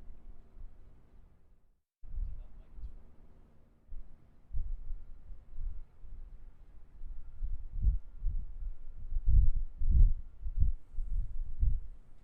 All right, me boyos, can you hear me now? How about now? Now? Is it showing up like we're talking? Man, this switch on the fucking fly, it really hurts. Yeah, it fucked the stream up pretty good. Test 1, 2. We lost the focus, right? Go grab the ambient mic.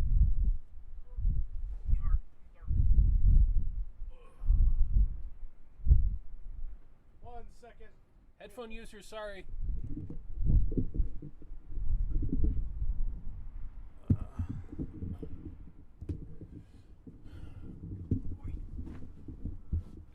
Stay. No joke. Good right? mic.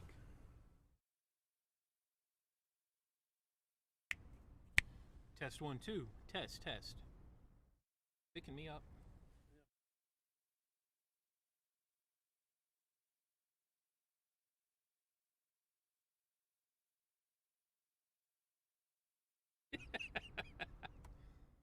Hey guys, can you hear me now? Hey, there we we're go. back. For some reason, when we switched the cam link, we lost the focus rate. So our lav mics died. We're still transmitting audio to the stream and now to Discord. So rock and roll. We got some picture time here with Joe. Let me fix this sizing just a little bit more before we dive into it. So Joe's going to share a couple pictures of his time in the Navy with us here. So I'm going to center that guy right there like that. All right, Joe, tell us what we're looking at, buddy. We're looking at the ass end of an F-18 taking off. She's got sexy cheeks, buddy. Yeah. I mean, that's full power military max. Going to the max right there. This ending. All right, so do me a favor. You got like 20 different colors of vests y'all wear.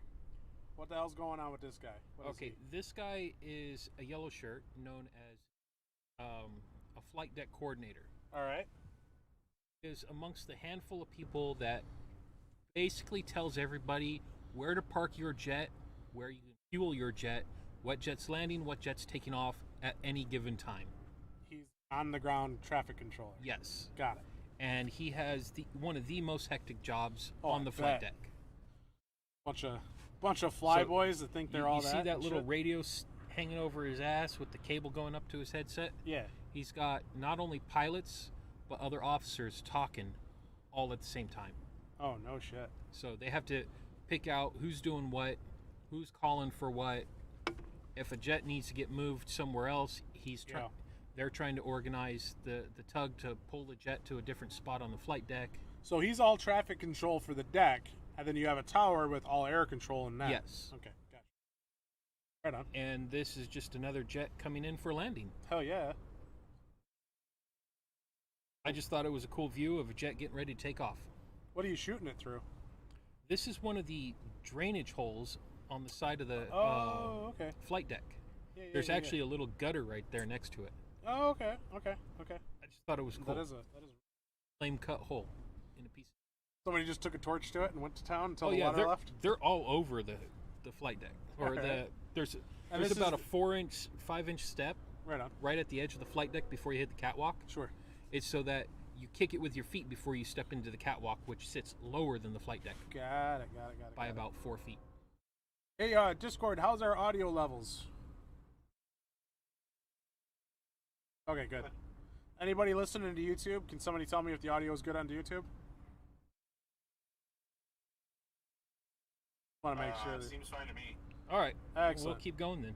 Yeah, let's look at the next one, man. This is that bird I was telling you about with the giant dish on it. Yeah. That is neutral, whether you're taking off, landing, or in flight. AWACS. AWACS.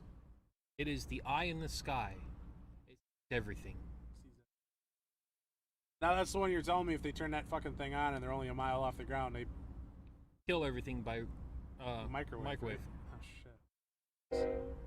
Yeah, there's about a 6 or 8 inch piece of RF conduit that goes up inside that thing. Yeah, in order to not kill its own self while it's turned on. Yeah. Makes sense. It's a lot of power too. Right on. What else you got? There's a jet just taking off. Oh, shit.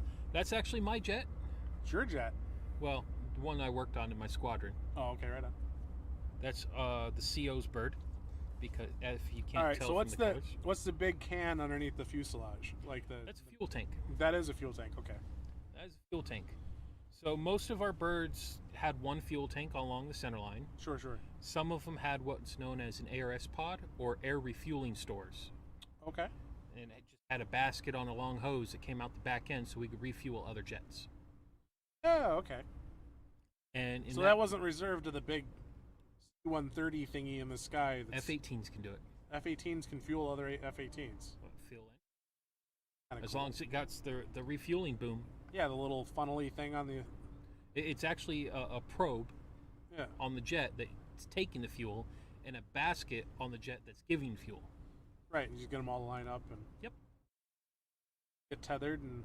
I've seen a couple of times where the basket comes back with the jet that it was refueling. It's stuck, and sure. the pilot giving the fuel hits a button and a shear comes and cuts the hose. Yeah, sure. Yeah, makes sense. Yeah. If you got to cut away, you got to cut away. Yeah. Makes sense. That one's just taking off. Yeah. One getting ready for launch. The guy there, he's wearing a brown cranial. Captain. Basically, they're the guys that prep the jets for takeoff. And when the jet is recovered, they're the guys who go through, make sure everything's off, safe for norm, ready for whatever's next in the flight ops or maintenance evolution. Yeah. And very cool. As you can see here, there's 3 tanks on it. Middle is an air refueling store. So the other 2 are just so he can stay up there a long time and refuel other people. So he can refuel other people. Yep. Taking off. Sexy cheeks. Yep. I put this one in here because look at that water. Get out there, and you get one of those perfect days where the water's like glass. Just beware, calm before the thing. Yeah. And this was the calm before the storm. This is a big one. Is this up in Japan then, or? This was actually off the coast of Australia. This is in Australia. Okay. This is after the storm. This is sand? No, that's non-skid. Oh, okay. This is a catwalk that got hit by a wave. Remember that video that someone shared of water coming over the bow of the Kitty Hawk? Yeah. This was aftermath. No. That's 1/4-inch thick steel. All wrinkled, man. Yes. Crud, man.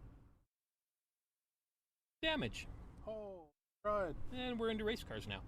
Oh yeah, race cars. Oh, by the way, this is in no particular order. I tried to load them into the folder in a certain... You got to number the files. It's a real pain in the ass. Yeah. So this is actually one of my favorite race cars. This was at the shop I am no longer attached to as of Friday. Yay! I am technically unemployed at the moment. Yay! And it's a Geronimo moment. Yeah. Go with it, man. Just gotta run with it. This particular car, I've been told that if you take the restrictor off of it, the engine produces about 1,600 horsepower. 12 to 1,600, depending on who you talk to.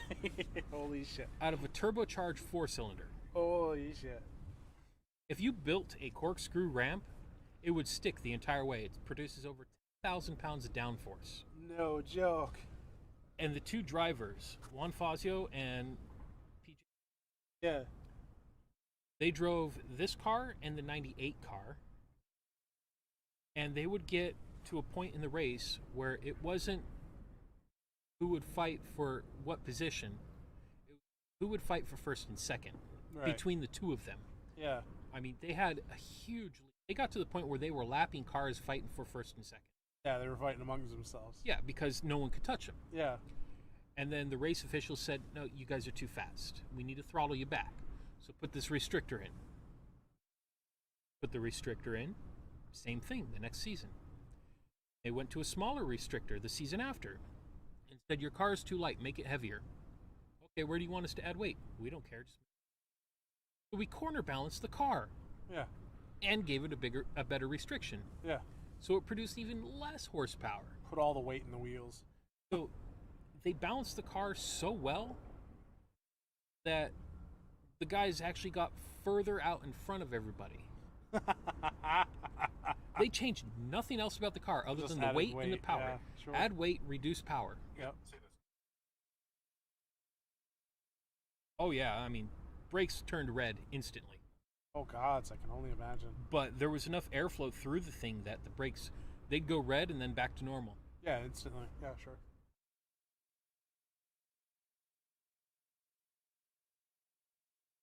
Oh yes. Like just how fast they. Yep. The front on view of that car. Now that car is located at the shop you used to work at. Yes. Got it. And still runs. Still runs, hell yeah.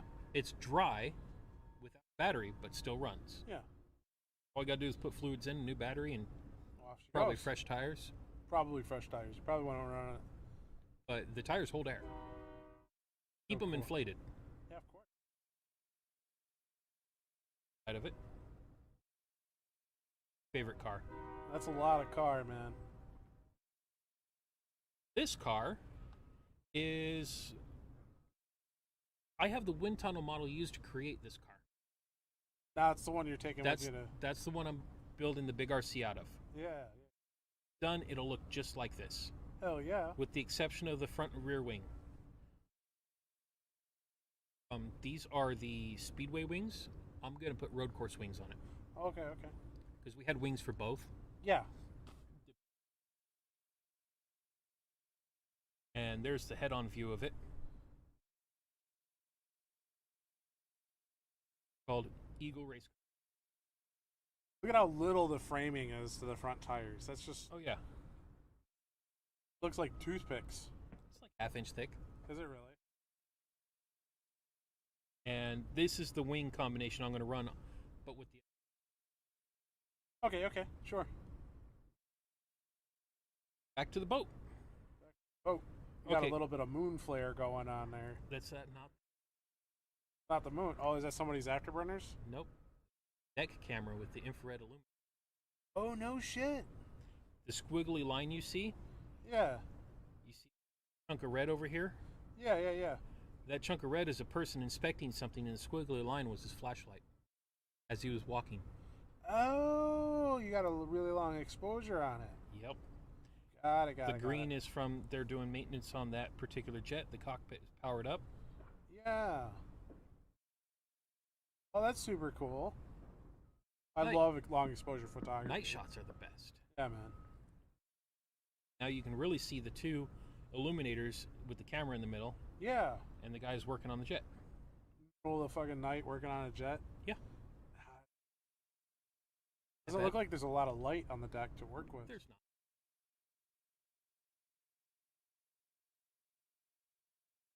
A jet I mean, again. we're in the night here now, and we have a bunch of LED lighting to keep ourselves lit, and we have the deck spreaders on the mizzen mast. But I can only imagine how little light you guys had to work with on multi-million-dollar jets. On the tower, the tower was illuminated with low pressure sodium lamps. Yeah. Had a lot of light by that, Yeah. just so we actually have to look at something. We have a flashlight. This one, if I recall correctly, this photo was taken in Thailand. Looks like a jet you would see at like an air show because it's got that paint scheme going on. That's Oh, right on. the sea. Pleasure craft. Pretty much.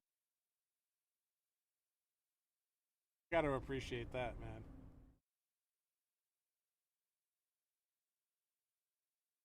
Night shot. I'm done. We're looking at the canopy, and it's like green. Oh, Right but on. not from that aircraft. That's from another aircraft, or That's from the light refracting through it, oh, from behind it or something. from all around it. The way it is. Don't ask. I don't know exactly. The canopy is made out of stretched acrylic covered in gold. What? There's a gold tint to it. What? And the gold is to prevent RF from a pilot when he's... Really? Yes, it's a Faraday cage. What the shit? He has a transparent gold canopy over his head. Yes. All right, I'm just gonna run with it, man. I don't even know what to think about that right now. Very expensive canopies. Fuck, dude. How did they get it transparent? Really thin. Really? Their angle... Same thing came down. Yes. Oh, that's legit.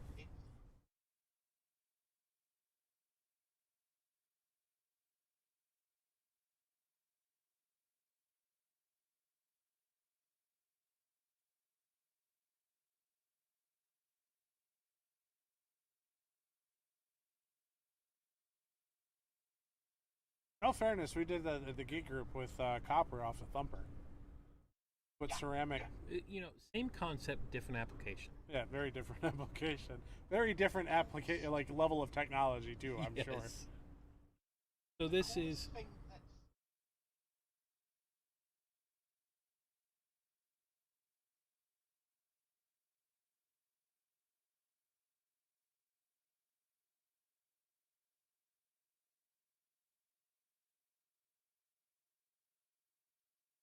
What? Really? How'd he get his hands on that? He's Adam Sandwich.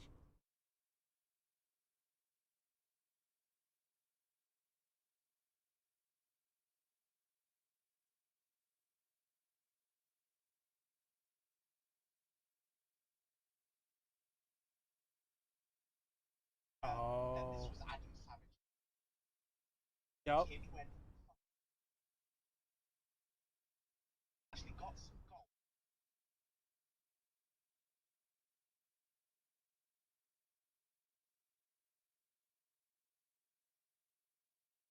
Because don't. And the kids. Wow.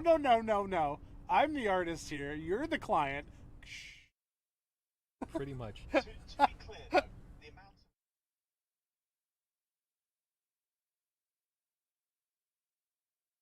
Yeah, once you vaporize it, sure. Tom Drury asks, is it not polycarbonate as opposed to an acrylic? No, this is actually acrylic. Okay, so polycarbonate. Oh, they're it's two different different plastics. materials. Yeah. Acrylic. And I understand the reason he's asking, because one of my boat neighbors has acrylic sea strainers to get the sea life out of the water before it goes into his engine, and the acrylic is all crazed with cracking. But polycarbonate, my dad uses It handles polycarbonate better. on the his ultralight. It's his windshield on his ultralight, Yep. and it Handles doesn't better. crack like that. As far as I know, it's stretched acrylic. Stretched acrylic. They heat it up and stretch it over a mold.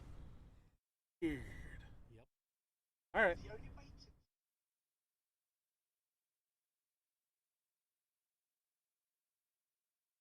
to Avoid that kind of stuff. Okay, so it's acrylic, let's expand on that. Did you ever have a jet land on the deck after being hit?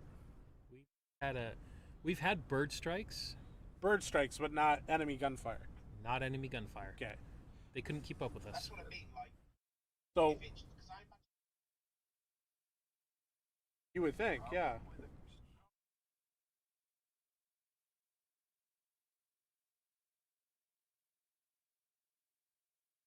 Yep. And I'm guessing you all had the ability to change out canopies if you Oh, fucking yeah. needed to. Yeah, we have a special crane. Yeah. So you can use the acrylics for the hardness, and there's probably some relationship with the gold plating crap that you did to it. So it's probably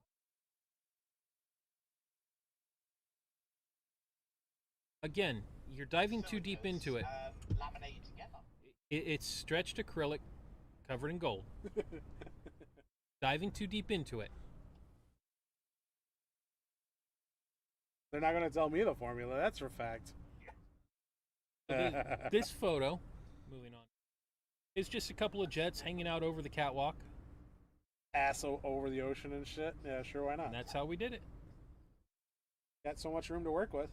There's the Hawkeye that wing folded. They're getting ready for a. They just rebuilt the engines, or had them overhauled, or whatever, Sure. and they're getting ready to do a high power run.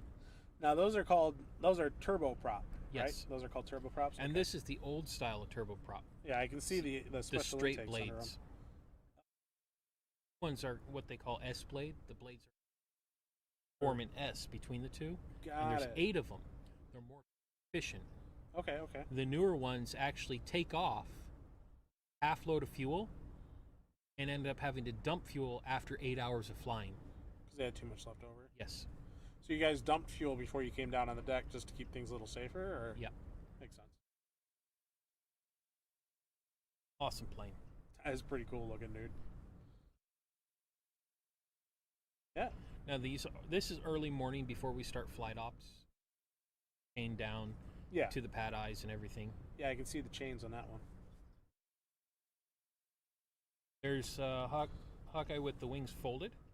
Oh yeah, that's cool, man. Yeah. Landed on the deck.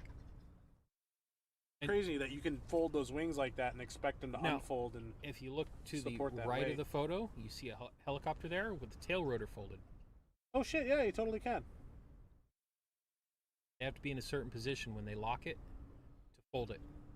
Or Oh, when they okay. unfold it, there's a It still a sinks. thing that mates up and Yeah, it's spline kind of thing, or yeah. because those are very specifically tuned to the They spin at different speeds. One spins faster than the other due to gear ratio. Right.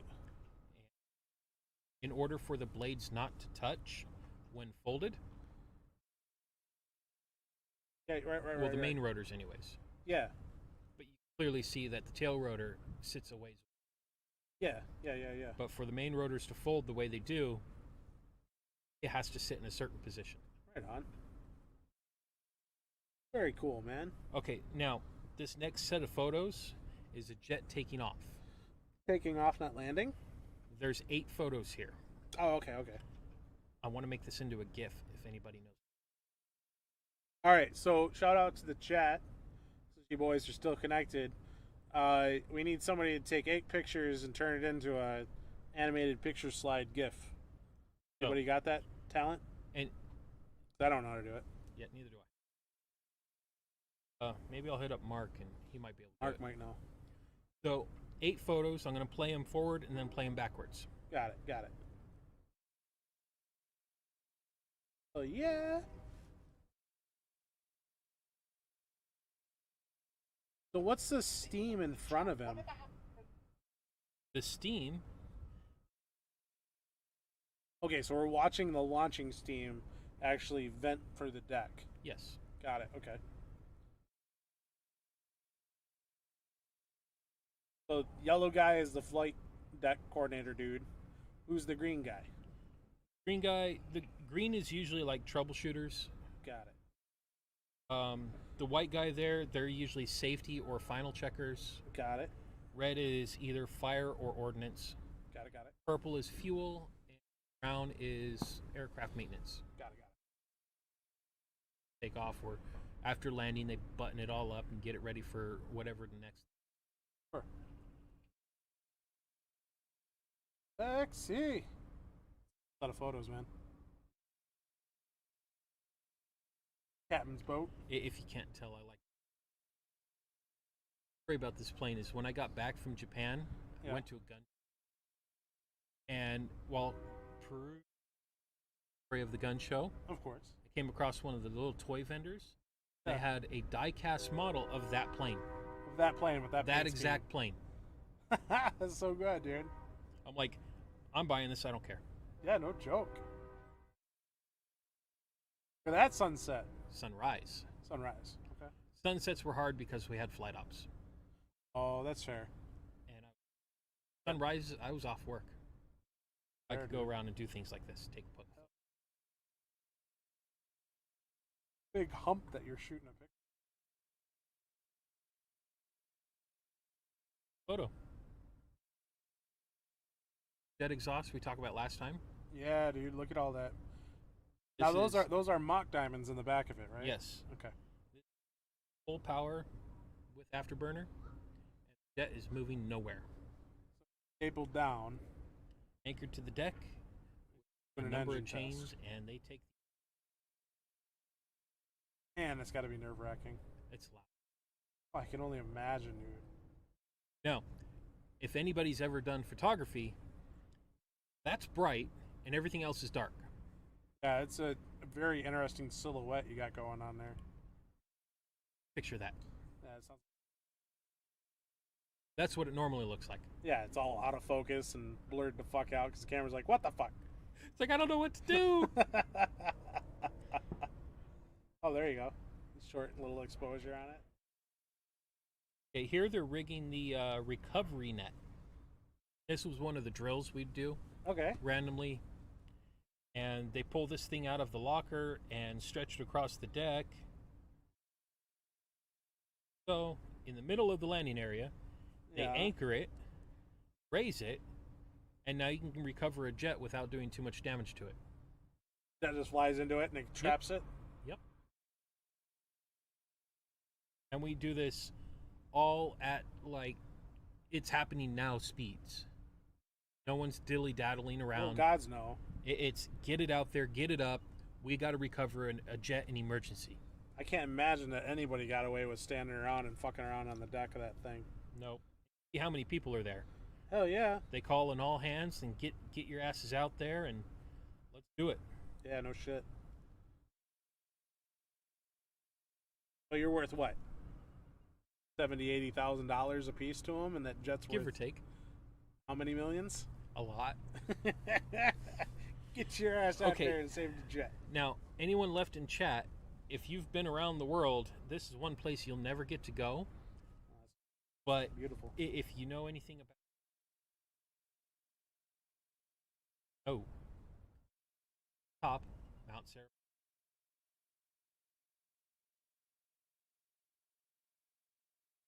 So that's military land. Yes.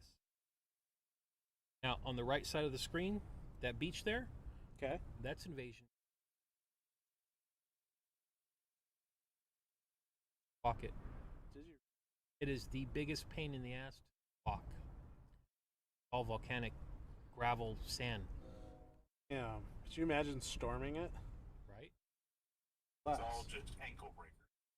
Pretty Yeah. much. It's very fine. I mean, you're looking at like 1/8-inch size gravel, but Yeah. there's so much of it. And it all slides on itself. Yes. It's also on the island, night ops, Sure. taking off. Hey, there's the ship's key. Oh, what? Ship's key on the Kitty Hawk. What does it actually do? If you lose hydraulic steering, all steering capability, You can take that and rudder the ship? yes. Ah! There's some snatch blocks. You put that on there with the brass, and you throw some snatch blocks and some rope, and Yeah. pull. No shit. Yep. That's awesome, man. So then that circular is the actual rudder shaft. Yes. If you were to lose the tower and secondary control, this is tertiary control. Somebody could go down there and literally manhandle the rudder with No, that. it's a group of people. Yeah, no shit. So my ship's key, It's a fucking spot. yeah, Yeah. my ship's key is under your ass right now. There's a bronze porthole straight down there where that funnel is. And so you take that port cover off, and you get to see the top of the shaft for the rudder. And the rudder on this boat's 4 inches, right? That motherfucker looks like it's 10, 12 inches. Well, have you ever been on just toured a Navy down in No, San Diego? surprisingly, or- I got one right around the corner. I've never been on it. well, that's a standard size hatch next to it. Oh, no shit. Yes. Damn. It's a team of people, It would have to be. You need a team of people just to pick the fucking thing up. and it's held to the bulkhead with 2 bolts. Yeah, sure, why not? At that point, just... And so they use a series of snatch blocks to give you pulley advantage, like Yes. mechanical advantage over the thing. Now, your steering is done from inside the compartment where that attaches. It's not like they're taking and rigging that snatch blocks up and then, like, rigging it to something up to the helm in the bridge. No, it's from back on the fantail. So, you It's got just like this. There's Yeah. a spot where they can hook onto. Yeah. And they hook that onto it and attach the blocks and pull one way or the other. So the bridge is calling down rudder commands at that point. Someone probably on the bow, because usually the bridge is on if we have to resort. That's So fair. at that point, you're just Yep. That's You're fucking just cool, lining man. up for fucking ramming. Oh shit. So fun story about that. The American Pride here in Los Angeles, one of the 3-masted tall ships, she has a Detroit diesel in her. And the Detroit diesel marine engines were used in the World War II later boats. And on the boat here in Los Angeles, she's a 1909.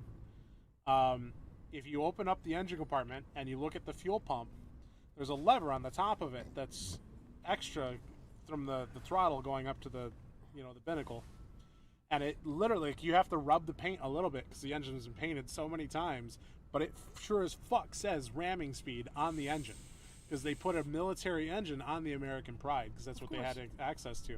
And so they literally, like, you would call up engineering and you'd say ramming speed. And this ain't no fucking around. Like, ramming speed is an actual setting on the engine. Yes. Engineer walks up, flips a little lever, and that fuel pump dumps as much diesel into that engine as it possibly can. And you hear that turbo spool. And you hear everything spin up, and you're going to run that engine for like that for maybe 1 minute because a minute extra, it ain't going to be running no more. But you're sure as hell gonna hit something. Yep. So yeah, I've actually worked on an engine that literally says ramming speed on it. This is so cool, man, when that was pointed out to me. Now, if anybody wondering how big the island is, I'm 6'3", and that's me in the photo. Oh my god. Funny that says 6'3" on the wall. 3. Yeah, man. Now, going back to the other photo, you see the portholes? You see I'm 6'3", you see those hatches on the left and right of the 6 and 3? Yes. I was gonna say you've had to bash That's your the head a same couple of size times. hatch. Oh, that's fucking disgusting. That's fucking. This has got to be what, 5 feet long with the pillar interface? No shit.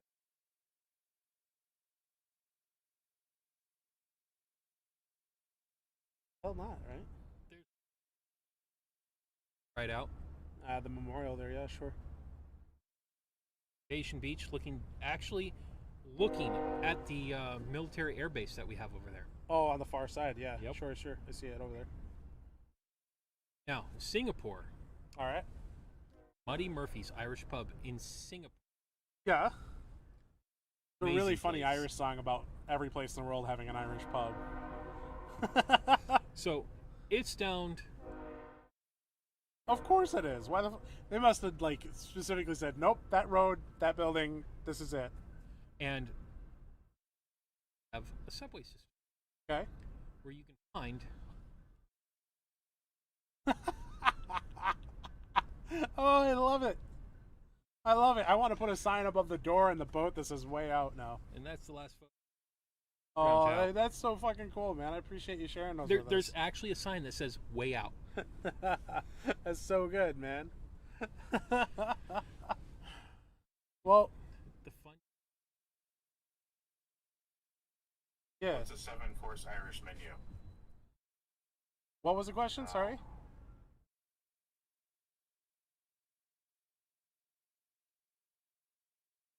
What? You 6 ask him. pints and a potato. There it is. Now, Muddy Murphy's had Yeah, an man. amazing menu. Their menu was so cool. Not only did they have a picture and the name of it and how much it costs, Yeah. but how it was made.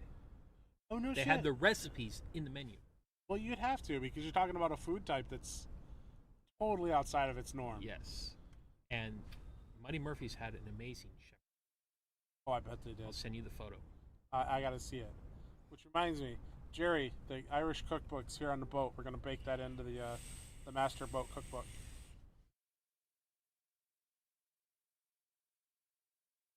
Man, those are some fucking cool photos, dude. That's legit. That's super legit, man. Come across any more you want to share, obviously put them in Gen Chat or whatever. I want to encourage people to use the general chat for Tipsy Raven more. I want to encourage conversation. You'll notice that there's been some sidebar conversations there. I've been instructing people to just ask me in general, and that way other people can participate in the conversation. So if you see something there on general, like me and Jerry talking about meal planning or whatever for Tiamo, feel free to chime in. I appreciate your opinions. So please Is do Sean that. still in the chat? Sean Donnelly, you still around, buddy? I saw a message from him way earlier. Okay. There it is. You remember that video you shared with Chris of the guy getting launched down the deck? And when I said he didn't hold on, see all those little stars in the flight deck? Those are pad eyes. He didn't hold on to one of those. It was just a picture that I knew had him. Oh shit! So like, you want him to hold on when he's getting? Okay, when a jet is taking off, they got a lot of PSI of steam getting ready to push him. Yeah. This jet isn't so much of a deal. The jet that blew this guy down the flight deck Yeah. was EA-6B. Okay.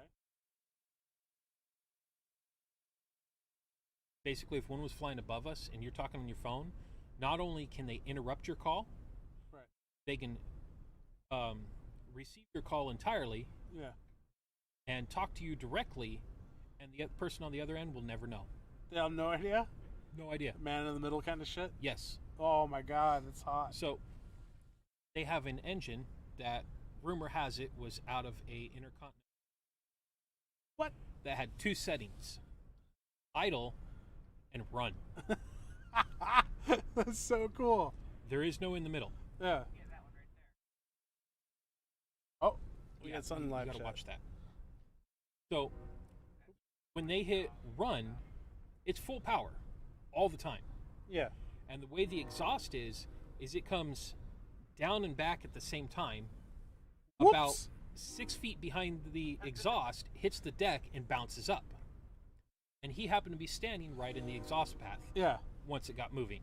Yeah. Washed them right down the deck. Now, Sure. if you look carefully, watch it later. Yeah. Look carefully at that. And on the opposite side of the guy that got blown away, there's another shooter or troubleshooter. Yeah. The guys in the white. Their job is to, once the jet is hooked to the catapult, ready to launch, they go from nose to tail checking everything. Yeah. Making sure all the hatches are closed, making sure everything's up, Yeah. make sure there's no weird leaks. Yeah. And then they stand back, kneel down, and put thumb in the air. And usually their other hand goes right to it. Yeah, they wrap their shit up in that. Yeah. That way they don't get washed. Yes. Makes perfect sense. So why'd the one jackass get washed? He missed the pad eye. Oh, no joke. He's just He hanging knelt- out on a deck. He knelt down and goes, "Oh shit!" And the jet's going, Yep. and he's going for a ride. Oh, shit. God, that must have been a rush. Now, this flight deck is covered in non-skid. Let's see. That stuff. stuff. Yeah. That's about the equivalent of 4 grit sandpaper. No joke. That's a road rash. Those and a half. holes are around 5 inches. Yeah. What are they doing with those? Draining the deck? Are they putting gear in them? Or These holes are Yeah. for draining water. That's the catwalk. oh, okay. The Yeah, one that got. that's fucking nuts. How'd you unbend that shit?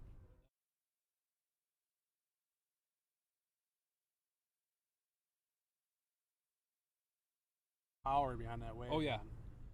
That shit's got to be what, half-inch thick It's steel? a or quarter s- inch, Quarter-inch steel. but there's reinforcement. Yeah, there's all the kinds of underside scaffolding and bracing and gusseting and shit. Yeah. Ah, bless it, man. Like, yeah, it everything. wrinkled the wall and everything. Yeah.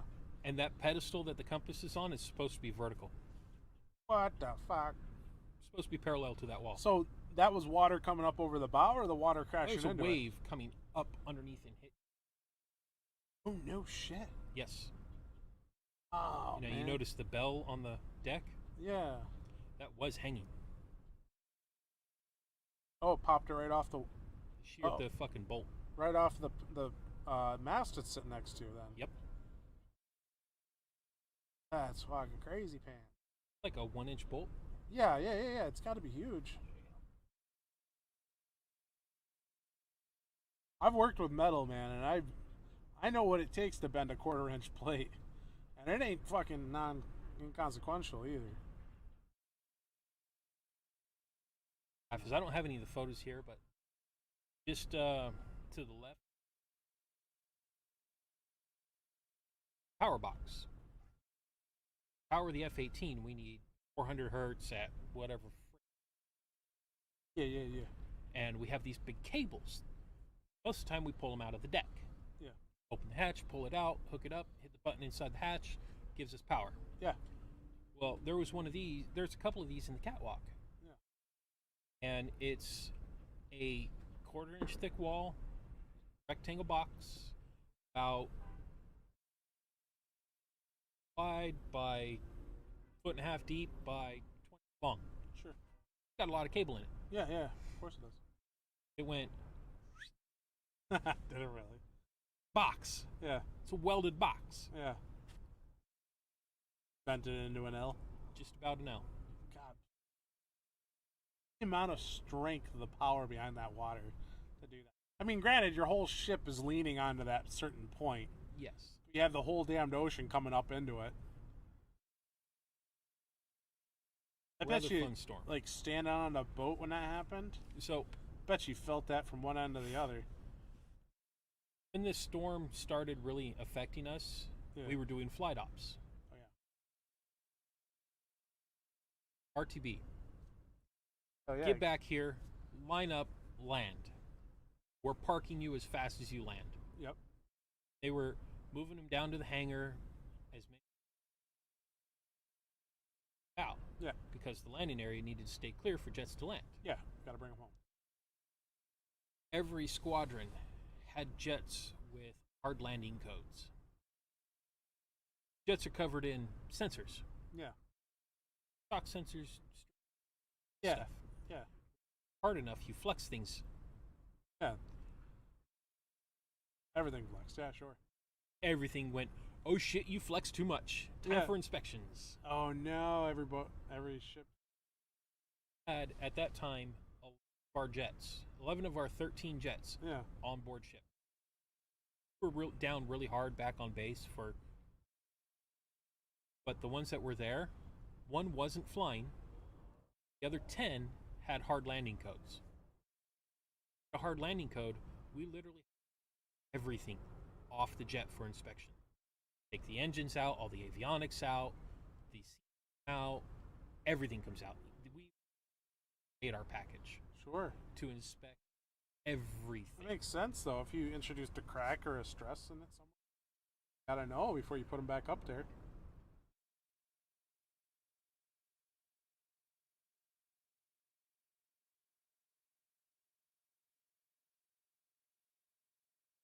Oh man, that's brutal. Nobody got any sleep. That's for fucking sure. That's 24/7. We were Hell working yeah, 12 on, 12 off. Yeah. And I was on the wire check team. Basically, once they got it all back together, check the weapon systems, make sure weapon systems.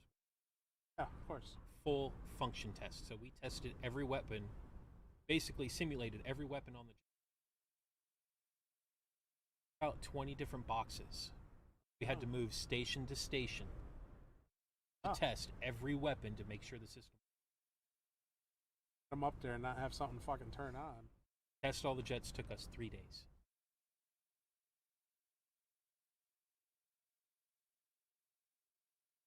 Hours a jet, yeah. Yep. Breaks to eat and piss. It was at the point where we weren't tired, we just wanted to get it done. Yeah, no joke. And then when we got done, slept for 2 days. Fuck yeah, you did. And then pulled into port. Pulled into Perth. But what was it? Because the ship was heaving and the storm was coming up and hitting the planes as they're coming down, or the boat? Here's the bow. Here's the fantail. Yeah. Was doing this. Now, a lot of the pilots tried to be very careful when they land. Consequences of a hard landing. Yeah, grounded. Yeah. So they'd come in, and they'd just barely catch the last wire and try and bring it down soft, but the boat would come up to them Whack and them. smack them hard. Yeah. We had one pilot higher flight deck by 2 inches. What? He was pissed. Oh, I bet that was like he got no end timed of it shit just right. Yeah. And went as he was coming in, and he was pushing down, trying to catch that wire. He missed the entire landing area by 2 inches. Oh my god! And then the second the tail hook cleared the flight deck, the boat came back up. He was fucking with him. It took him 4 attempts. They actually had to bring him down to bring him back in.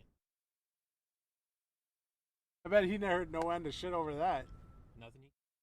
Yeah. He tried to get it just right to catch that first wire.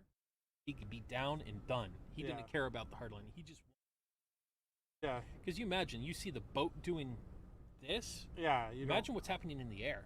Yeah. No. Probably up there. Just. Fuck. Gotta land.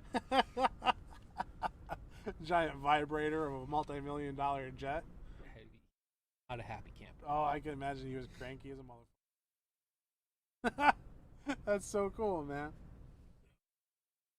Well, we have been live just under 3 hours. Holy.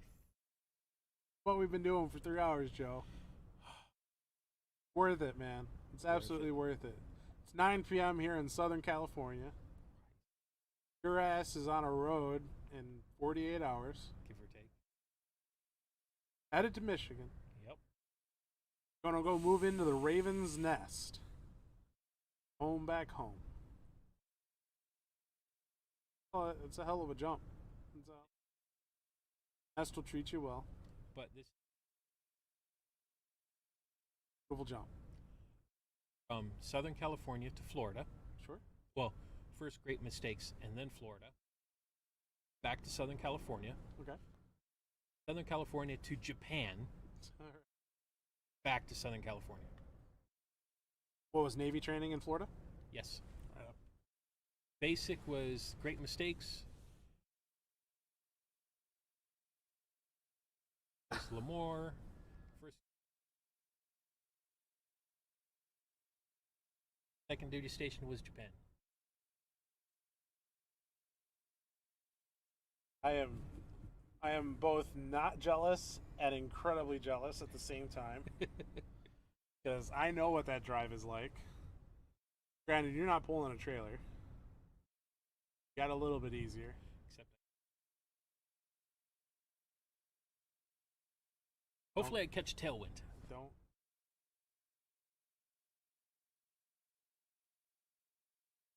Radar of anybody. I will. Probably a hell of a conversation to have with some. You're from California. Fuck. And your vehicle's. Oh, we understand. Well, some states would do that to you. You're going across the southern states too, aren't you? Northern. Well, as it sits right now. So yeah, the last time we talked, you didn't know the route you were going to take. Everything's pointing northern route is the shortest. So what I personally did is I came in on the 10. So driving it backwards.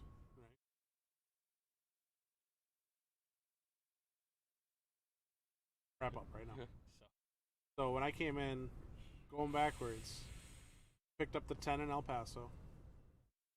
I was on whatever the fuck it is that goes south from Denver all the way to El Paso through Colorado Springs and Albert. I don't know if your route's going to take you past Colorado, but if it does,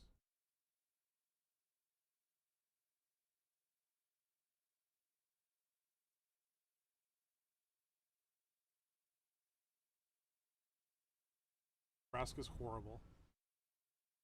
But that said, once you get to Illinois. All right, boys and girls, we've been live for 3 hours. Joe's asking for an emergency. He's going to go ahead and cut away. I'm going to push this button. So I want to say thank you for everybody coming out and hanging out with us tonight as we do our going away party for Joe. Joe's already done gone away. He's not on the camera no more. It's just me. So I just want to say thank you very much for everybody hanging out and seeing Joe off here tonight. We had a fantastic start to the stream. We did a little bit of Fat Guy Galley. We did it live. We did some steak and some sauteed peppers and mushrooms and onions. It turned out fantastic. The plates are basically empty except for some green peppers. So look at the YouTubes for that coming down the pipe. Jerry and I will be on the boat. We got 4 episodes already planned for it. I don't know how long it's going to take for us to get those out, but the first 4 episodes are going to be really fun, and we've already started talking about a half a dozen other meals to do, so stay tuned for that. That's coming soon, I promise. I have a stream planned with the previous owner of the boat, a guy named Tom Haas. He's actually the fire captain at a place right about there. That's the firehouse. So he's going to come out and see Tiamo one more time. He's retired, or rather retiring at the end of this week, I think. And so he's going to move back home with his family in Ohio. So he's going to come out in a boat. We're going to have some drinks and shoot the shit. So you guys will be able to meet Tom Haas, the previous owner of Tiamo. So that'll be coming here in a week or two. So keep your ears to the ground on that. Don't forget to join the Discord if you're not already. linktr.ee/tipsyraven for the link tree. That'll give you all the information you possibly need to join the channel and join the Discord and be a part of the live stream. With that said, thank you so much. We'll catch you guys next time.